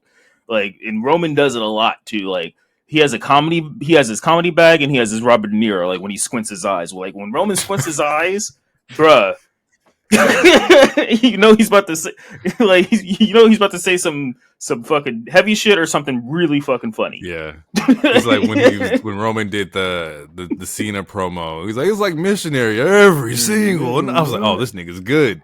Like, yes, Solo taps into that more. Exactly, no pop. Or and no pop. Like, yeah, he was like walking like, is this your champion? He's walking with a lip like this. I was like, all right, bro, all right, bro, you are not Jeff Ross. All right. We see that Solo and Jacob are not on the same page, but that gets interrupted by LA Knight, who then comes out and like gets the upper hand on the not bloodline. We see that they also named Jeff Cobb JC Mateo, which I hate. I'm not going to hold you, bro. I can't. I don't like it. Yeah, so I almost said it last week because, like, there was rumored there was like, oh yeah, they just what do you call it? Not patent. Is it patent? Trademark. They were trademarking a name, JC Mateo, and I was like, JC could only be Jeff Cobb. And like I met at Mateo's, like so that's what like and they had like Tongan or Samoan blood. Like, so I was like, that's the way they're trying to like. I'm fine with it. Honestly, like it. Ugh. I'm fine with it. Gross. It's one of those things where it's like majority of times, like when it comes to WWE changing names, majority of the times the talent is the ones that pick the name. Sometimes it's not, especially in the VKM days, but a lot of the times it is. And like JC Mateo. It like in 5 months we'll be calling him JC. Well, yeah, honestly, I'll just be calling him JC or Mr. Cobb. But I'm fine with that. What I'm not fine with what he was wrestling in later in the show. Nigga, it looked like a security guard. He was bro. It was like, bro, like if you weren't ready to fucking sign the contract, just say that, bro. Like you couldn't like. You got no gear, bro. You got a singlet, my nigga. Like, You working like you look like a Starbucks barista, bro. All you missing is the green apron, bro. And bro, okay, we're going out of order a little bit, but it's fine. We're gonna start right here. It's a the short match show. was so long, bro. He was wrestling out there in the security guard barista getup for at least 15-20. I'm like, Jesus, bro, it cannot. We gotta stop this. No, yeah, like not until he gets his cardio up. Like, yeah, I'm not like the fact that he even had his match already. I'm like, yeah, like why do you have this match so quick? Like, where's and the then build? and then LA loses, but he's also in a triple threat next week as a qualifier. So what was the fucking point? I Like, don't know. It was just like these 3-hour SmackDowns are like. Granted, this SmackDown was better than a lot of the other 3-hour SmackDowns. We got to take this shit to 2.5 hours. Like we like you have to take off 30 minutes. Like there are certain matches that do not need the amount of time that they are getting, and there's other talent you could put on. The show is just still not well paced. Like it. For the most part, I mean, granted, again, this SmackDown was way better than most, but it's like, yeah, no, like that match did not need to be that long, especially if he ain't have no damn gear. Like, bro, it was just like it was a street fight, dog. Like, yeah, it was. What's bad is that like as the match kept going, the crowd just was not into it, bro. It was like because they have no connection with Jeff Cobb. Why should they be into it? Jeff Cobb ain't took out nobody. He ain't like been wrecking havoc for like 4 weeks to where the crowd knows who Jeff Cobb is. This is literally 1 week, 6 days after he debuted. Yeah, and like if anything, you put him in a squash match. If he had to have a match, put him in a squash match against somebody. Give him the Rusev treatment. Like throw out somebody out there and let him build up that way. But you can't like connect them with like the popularity or the success of like the bloodline too, because once again, we just now, nigga, we don't even know who you is. Like you just appeared this week and you not Tama Tonga or Tonga Loa to where like, okay, we know that we can take the popularity and the interest that we have with the bloodline and those two and put that in Tonga Loa in them. We don't know you, so we can't associate you with bloodline shit yet because you're not gang. So yeah, you're and the thing is with Tonga and Tama, they was in that PowerPoint. If you're not in that PowerPoint, bruh, if you was not in that fucking PowerPoint, you ain't Samoan, bruh. All right, and I mean, I'll give Bronson Reed an asterisk. I'll give him because New Zealand and shit, like Dakota, she's technically like New Zealanders and shit. Like they have that Samoan tie. Yeah. Jeff Cobb, if I'm not mistaken, is like Filipino or and I think he's in the realm of wrestling, it doesn't technically matter because you can be whatever you want. I mean, Kofi Kingston was Jamaican. That man from Boston. Yeah, but we're in the smart era, like. You know, like smart era. Bro, we're in the era where niggas will tell you to Google shit. You know, like we're not in the era where like, oh, Kane and Undertaker are brothers. We're not in that era anymore. You just believe it. You know, just bro, I did not know that was not real until 2015. like so, like, yeah, like I don't know, like. Yeah, and just you just give him Mateo. Jeff Cobb got gear. He has gear, or maybe it probably also has Cobb on it or some shit. yeah, that's what I'm thinking. Yeah, maybe most of the gear has like Cobb on it. Just have him crush somebody. It has like the United Empire logo on it, or like his New Japan logos on it. Because he was over there for like forever. Like he didn't have to change his gear. But anywho, it was a hard watching match. I also don't like the fact that LA Knight's losing steam. It sucks to me because the man had a crazy pop. I remember I came on here and I said that LA Knight had a bigger pop than Cody, and I was dead ass like that. And this last year, like I made the broad comment, but like ever since Mania 40, he has been on a fucking roll. Like LA Knight has been in his bag ever since last Mania. You know, he had to do what he had to do against Shinsuke, but he's been in his bag for about a year and some change.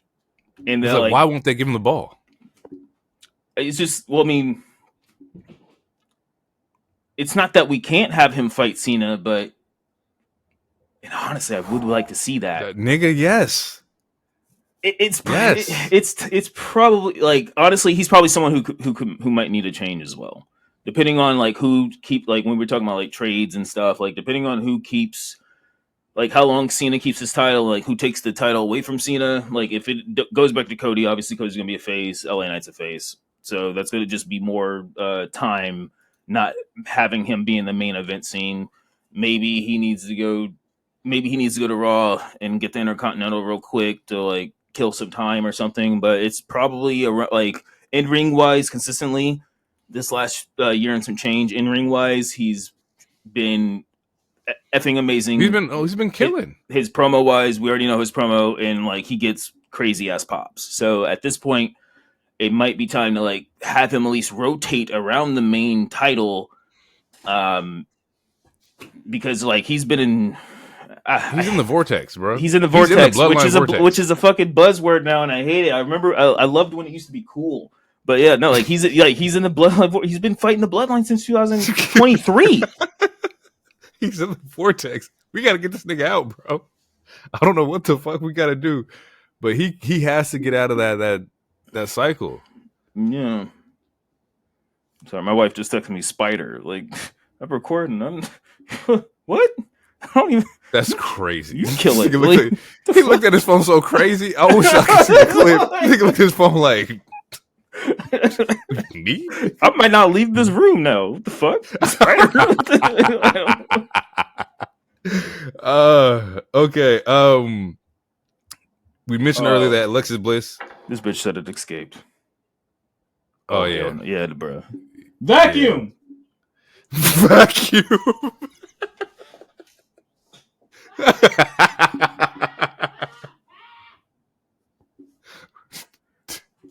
Do you need to go? Nah, bro. I'm not leaving safety, bro. Let's finish the show.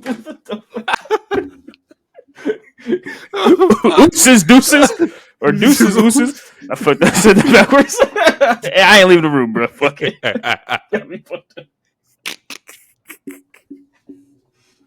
Oh, fuck. That nigga said, "Oh, is the spider there? It's just me, Oos." 4 letters, 1 word. Nope.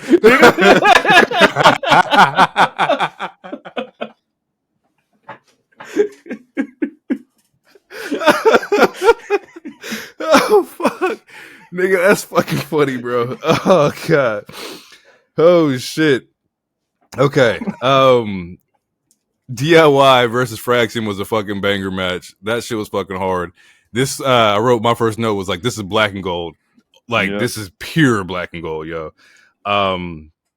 They had a killing in this match. Shout out to them. I think the play that they're playing off of here is the mask of I think Axiom. I think they're going to try to unmask Axiom. If I'm not mistaken, I thought I saw some rumors or reports or whatnot that like they've been teasing him having his mask off, which if I'm not mistaken, he has wrestled with it off before. Yeah, no. When in NXT UK when he was a kid, he didn't have a mask. It wasn't until he became Axiom where he had a mask. And honestly, I'm fine with it because he's mid-key. He's a good-looking dude. Like he's not ugly. And there's a lot of motherfuckers with masks on. So and that's what I was gonna say too. And it's like, yeah, go ahead and take he's not ugly, so he doesn't need the mask. He kind of looks like a. Actually, this might be a stretch, but he kind of looks like a what's his name? You ever watch iRobot or not iRobot, but Mr. Robot? Yeah, he was the dude who was also in the video game Until Dawn, and yeah, I know what I'm talking about. He played Freddie Mercury in the Journey movie too. Yeah. Those big ass eyes. Something Remick? I don't know. Yeah. He kind of looks like him. Yeah. Okay. And I was thinking that too. I was like, you're on the main roster now. You're probably going to be pretty heavily used. We know that like you have a lot of luchadors here.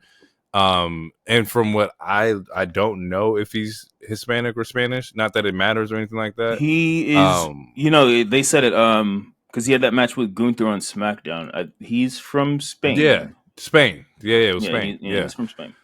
And so like you don't need it. You know, we already got Ray Penta, Phoenix, Rey Ray, Mysterio, Penta, Dragon Lee. Grande Frappuccino has it right now too. So it's like, I mean, you could put a little more respect on one of the greatest luchadors that ever exist. But I feel the sentiment. I understand.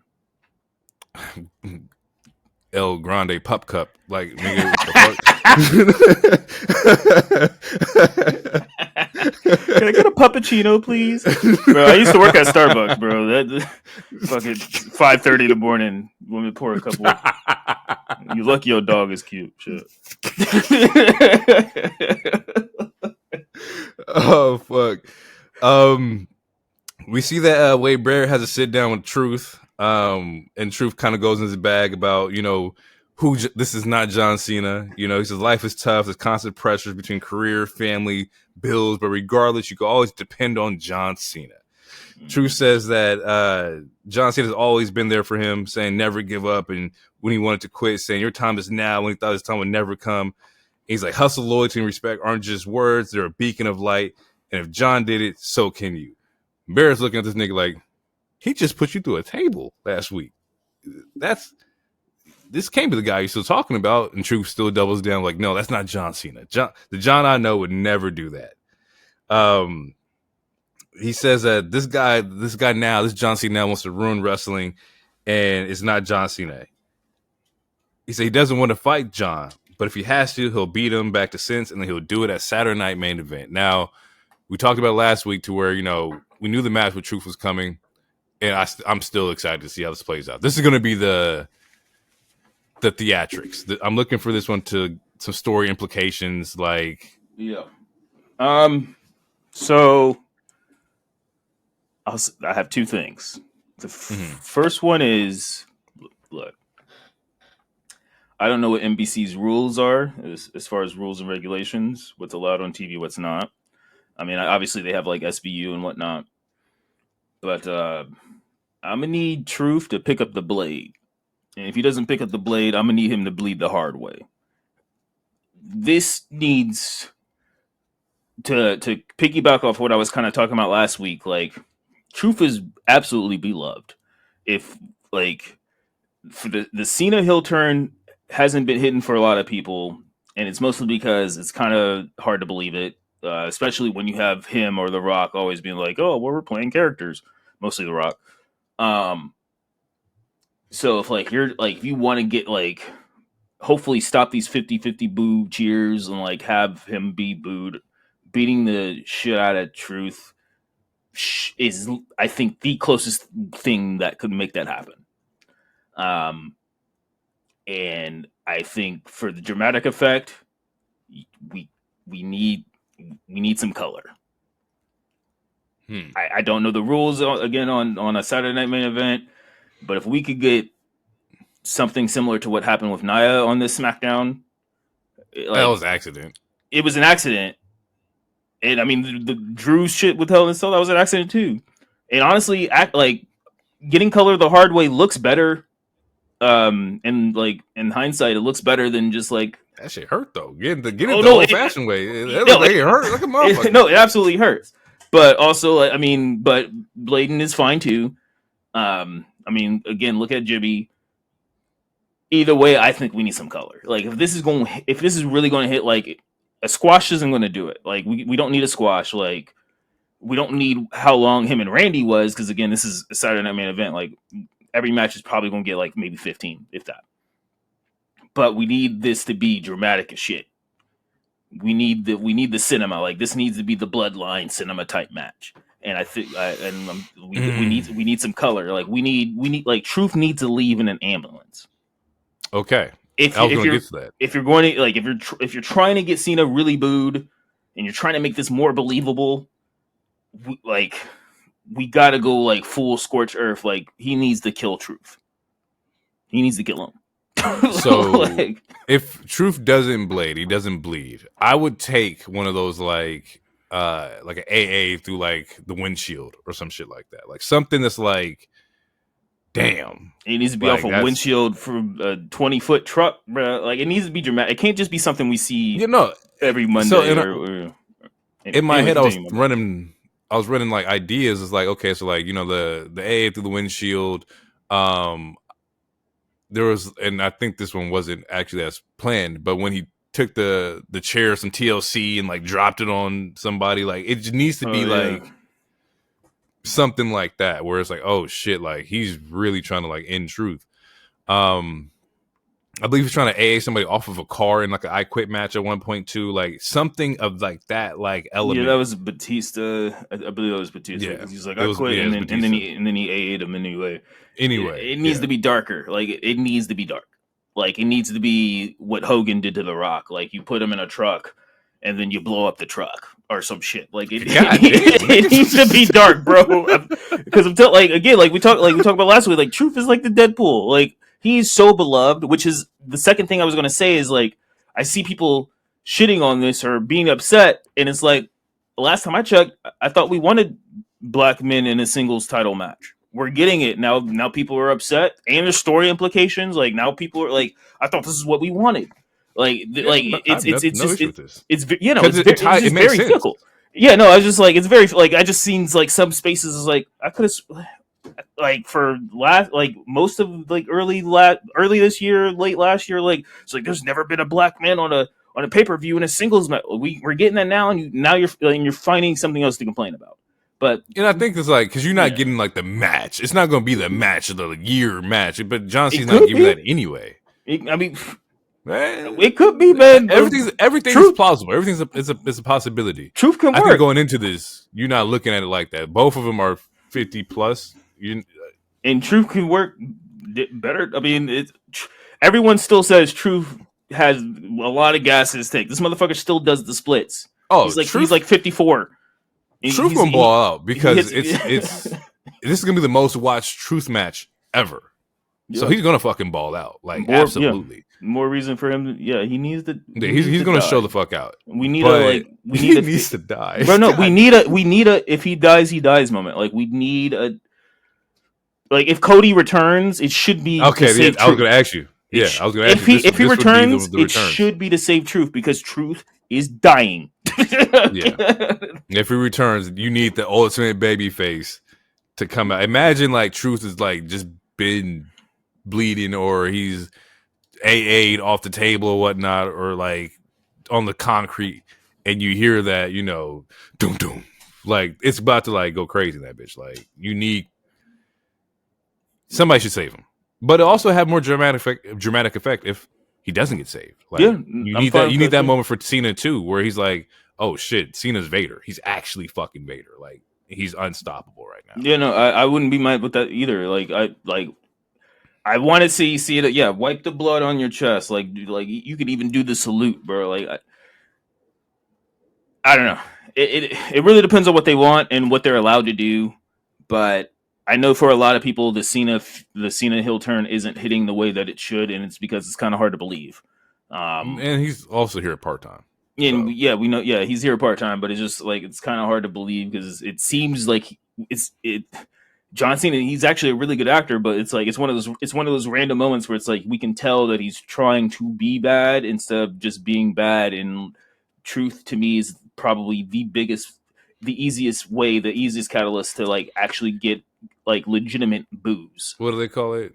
This is gonna be like the litmus test to kind of like tell you like, okay, I can get behind Cena, or if Truth can't get you over, then it's like, fuck, bro. Like, what are we doing here? Because we still live in an era where people like to cheer heels, like, and we talked about it a couple times where it's like, especially could like, you imagine if they cheer for like Truth getting killed, bro? Like, I don't want to think about it. That's like that would probably be my last litmus test on the humanity of this world. That's probably that's what I like. I just check out of y'all. Like, all right, we got it. Everyone got it for sure. Ball up top.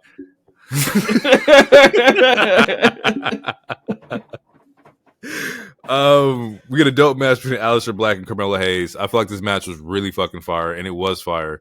Aleister looked fucking good. He looks really good, man. Like he looks solid. Carmelo also looks really fucking good. Yeah, and had Match a good was promo great. before the match too. Did have I good. really do like him and Miz. Like I really do like it.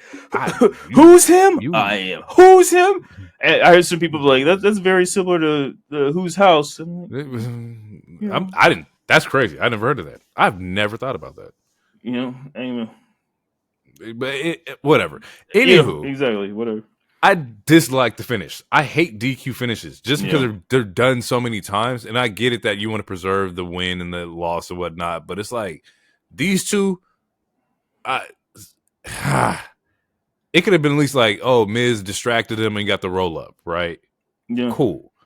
But like just the DQ finish is just like, God damn, bro. Especially when they've been balling. Like this match was fucking ill. And it's just like Miz with the DQ finish. Like that's the only thing that takes me out of it, bro. Yeah, no. I do have a question though. Bad. What's the ceiling for Aleister? Do we see him as, we know he's a phenomenal talent. We know he has the look. He looks cool. What's the ceiling? Because does he have the merch sales that's going to push it? Does he have the social media like look? So he has the look. He like similar to how what I say about Penta and a couple other people. Like Aleister's cool as shit. The presentation's cool. Like his moveset's cool. He's good at promos. He has the look. He has the moveset. Like he's cool. As of right now, and this is no disrespect or anything, but as of right now, the ceiling is mid card. Like to me, his ceiling is what LA Knight has been doing in the last 2 years. I don't think you can't put him in the main event scene right now. I mean you could, but for what? Like his ceiling is mid card. So and until he gets into a title picture, like until he gets into the U.S. title picture, then he needs to have these one-off feuds or join a tag team. But like, I would love to see him in Fatu. But I think Solo might be the first Fatu. Like if it was up to me, Fatu's first loss would be Aleister and not Solo. But I could see how we need to keep Solo hot and we need to keep him strong. So it makes more sense to Solo be the first single match pin victory over Fatu. So if that's the case, that's fine. What it is, that is what it is. But as of right now, like his ceiling is mid card. It is mid card. He's going to be a U.S. champion or IC champion. Other than that, he's going to just be kicking niggas in the head. Likelihood of ever seeing, Aleister versus Jay, Aleister versus Punk, Aleister versus Roman, Aleister versus Seth. I think those are possible. I mean, especially Seth, because him and Seth had a thing. I think already. Seth, yeah. Seth is the one that took his eye. I think that those are possible. I just don't think it's going to. I wouldn't expect it to happen in 2025 or dare I say even most of 2026. Because again, and that's the problem of having a stacked ass roster, because you still have a Roman, you still have a Cody, you still have a Punk, you got a Drew that you could literally put the title on anytime you fucking wanted, and that'd be great. Fatu's coming up. You still got I don't know if I said Punk or not. You got Jay, you got Gunther,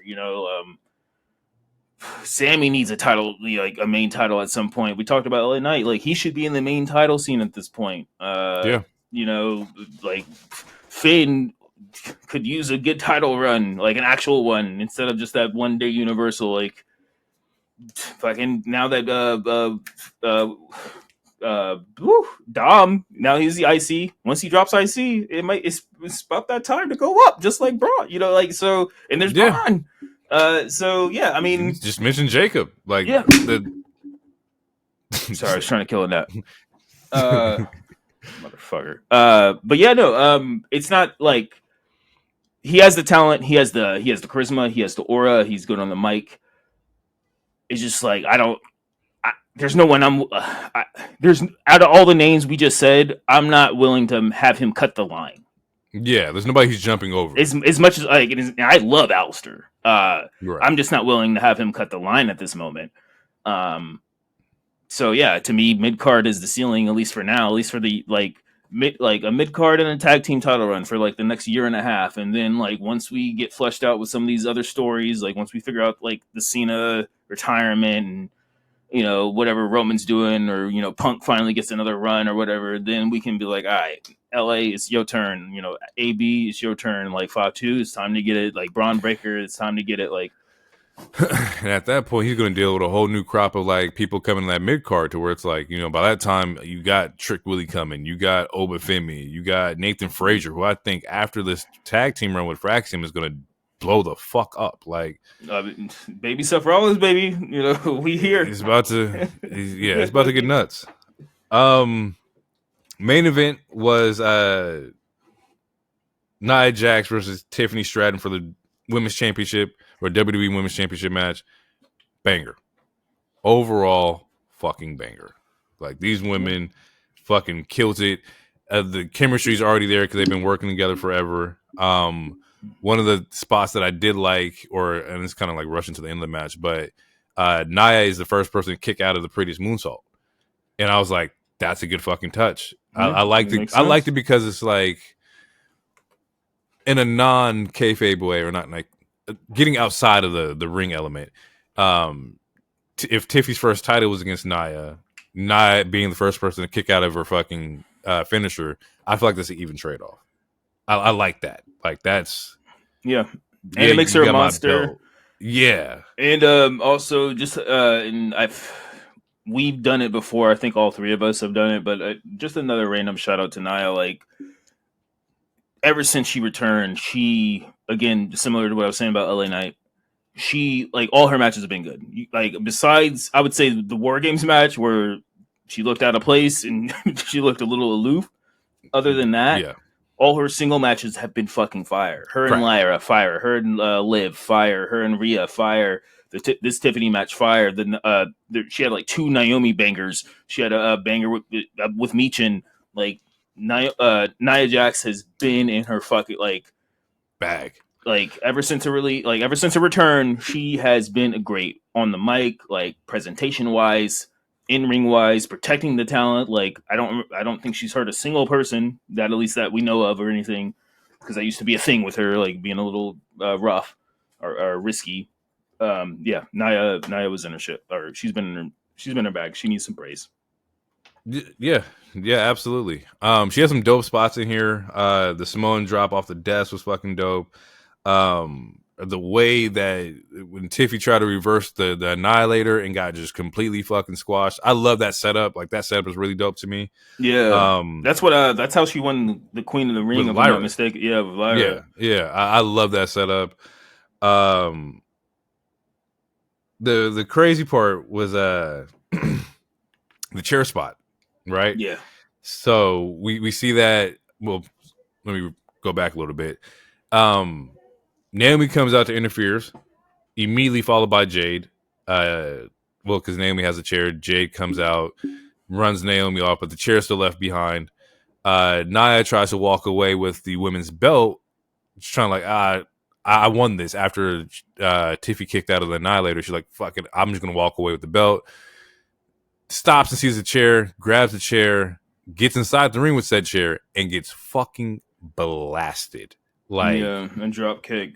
I mean, essentially a Van Daminator, but it was a nice ass drop kick. And man, and like when you watch it back, it was like, oh, that shit hit her like dead in the fucking face, fast as fucking shit, and was not intentional. This wasn't like Tiffy was trying to like hurt her or nothing like that. This could have just been maybe the chair was too high, maybe you're supposed to lean with your shoulder. Who the fuck knows? But she gets absolutely fucking blasted, and you could see that, rightfully so. She's a little out of it. She's being dragged to the goddamn corner for the prettiest moonsault. The match is over. But Jesus Christ, I saw the pictures afterwards, and she was like, "Yeah, she got a nice little cut on the forehead for sure.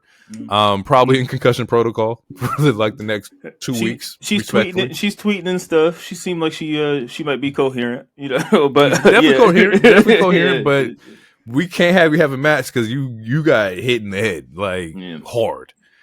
But overall, man, I love the match. To be honest, the women killed this week of wrestling. I personally think that all women in all the shows bodied this week of wrestling. Like they fucking went off today or this week. I can see that. I can hear that. to get back to SmackDown, Jade before the match said that she was coming after Tiffy. Are we ready for that? So we didn't get to talk about it that much, but Jade, the last couple single matches she's had, she's improved immensely. Like she's looking way more comfortable. There's still like some moments where she like has to sell a little more, where it's like when you're waiting for something, like waiting for the person to like do their spot or whatever. But like as far as in ring wise, Jade has improved immensely. As of right now, her and Tiffany are both faces, so I don't think that's going to happen anytime soon. Which is another reason why I'm like, let's get this trade happening. But I could see her if she doesn't get any trouble in backstage, because there was a lot of stuff we didn't talk about on the show, but there was a lot of stuff that a lot of backstage stuff, which is that came out about like her. So she might be like, she's not in the doghouse, but like there's a reason why she started eating a couple more pins. What I have to say is, if she continues to improve the way that she has been improving, I would not be surprised if she wins Royal Rumble next year. I could easily see her win Royal Rumble, and that be her third Mania match is a title match. Now, I'm not against you with Jade winning the Rumble, but I think that you would have to start doing the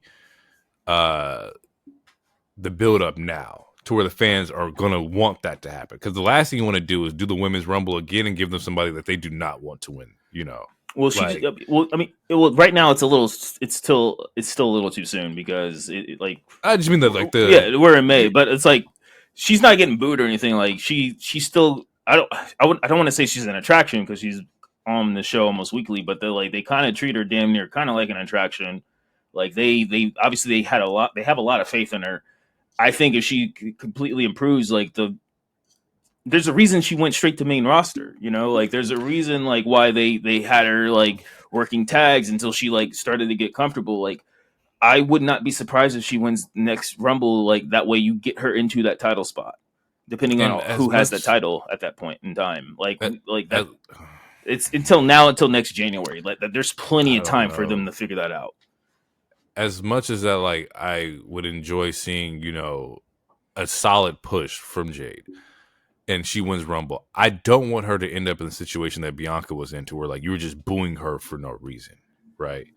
And we know that like the Bianca only won Elimination Chamber, and the fans were not receptive of that. I don't want that to be a thing 2 years in a row, and I don't want it to be for like Jade, who literally is just now starting her main attraction career in WWE. So I don't know how. Maybe a Money in the Bank. Maybe Jade takes Money in the Bank, and you can build up her character while she has a briefcase, kind of thing. Like, I think you could do that. Personally, I would like to see Naomi win Money in the Bank. We've talked about that before. Mm-hmm. But some way that we can just steadily have in our mind that, okay, at any moment, Jade could cash this in. That way, it's not a surprise to anybody. Not saying she'll cash in immediately, but you can still build her up, kind of like, Tiffy won the briefcase and she was being built up the entire year, and then she won the championship, and now we're like, okay, cool. It all makes sense.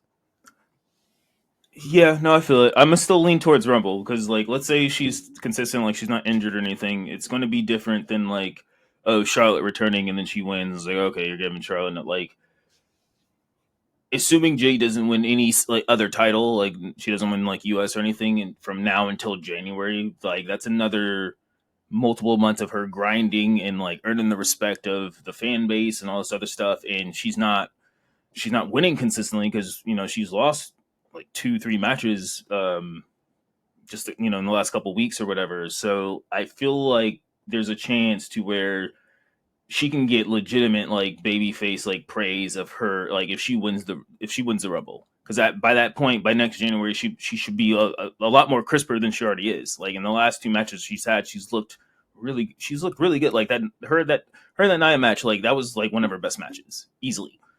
She looked really good in that match. The Mania match she looked really good in too, but that's also because of Naomi. But also we gave Nia Jax a lot of praise, and Nia Jax, if she likes you, she will sell for you, and she did that with Jade the other week.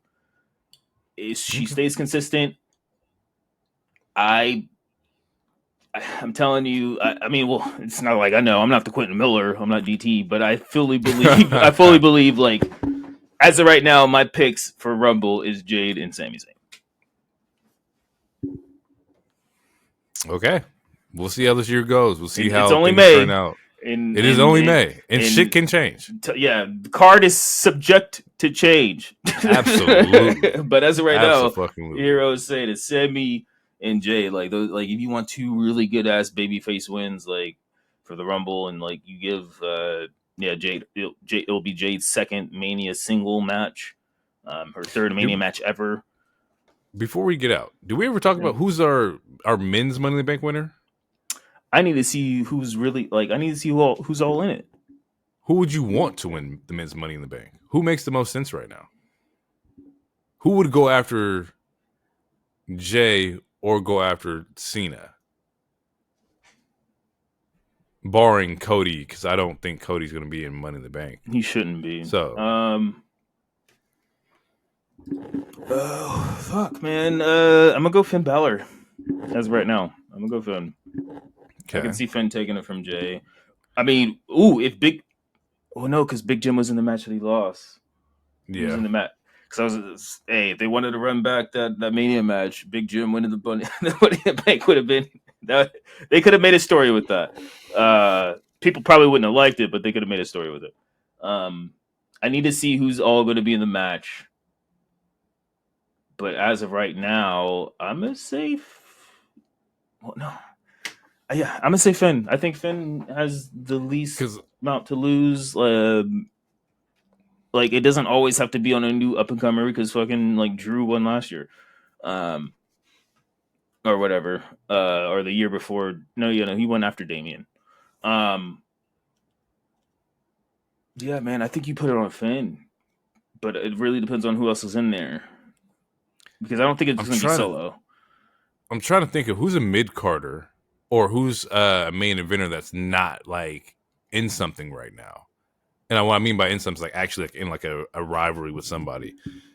And I'm thinking what the briefcase would do for a Braun Breaker.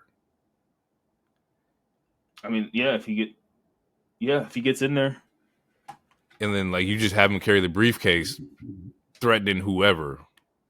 Like, and how that would amplify the storylines for Seth and them. But then would that also be too cliche of like an Evolution? Would we just be like, oh, y'all just redoing Evolution? Well, with the Evolution, like they won the Rumble. Like Batista won the Rumble, so he had to choose between the two champions, and that's what like built like very similar to what happened with Damage Control. Like with Money in the Bank, I feel like it kind of makes that story harder to tell because.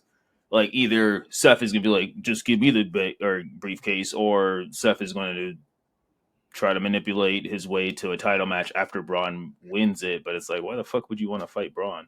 Granted, Seth has technically already beat Braun because he gave him a title match. I would be mad at a Braun Breaker. I just think it makes it a little harder with him being in that faction, especially since we don't know if they get a third person or fourth person or not. Yeah, we're gonna put a pin in it. We'll kind of break it down as we get more. LA Knight or Carmelo would be great choices as well. LA Knight would be fucking solid, and like we mentioned it briefly, but LA Knight versus John Cena, like that promo battle between the two of those. That'd be heat. Yeah, that would be cooked. But yeah, that is the show, folks. Thank y'all for tuning in. Thank y'all for listening. Shout out to everybody on Twitter, X, Blue Sky, YouTube, TikTok, Instagram, in person. Shout out to everybody who's been supporting us. Y'all are greatly appreciated. But we're gonna get out of here. We will catch you guys in the next one. It's been real. Peace out. Too sweet.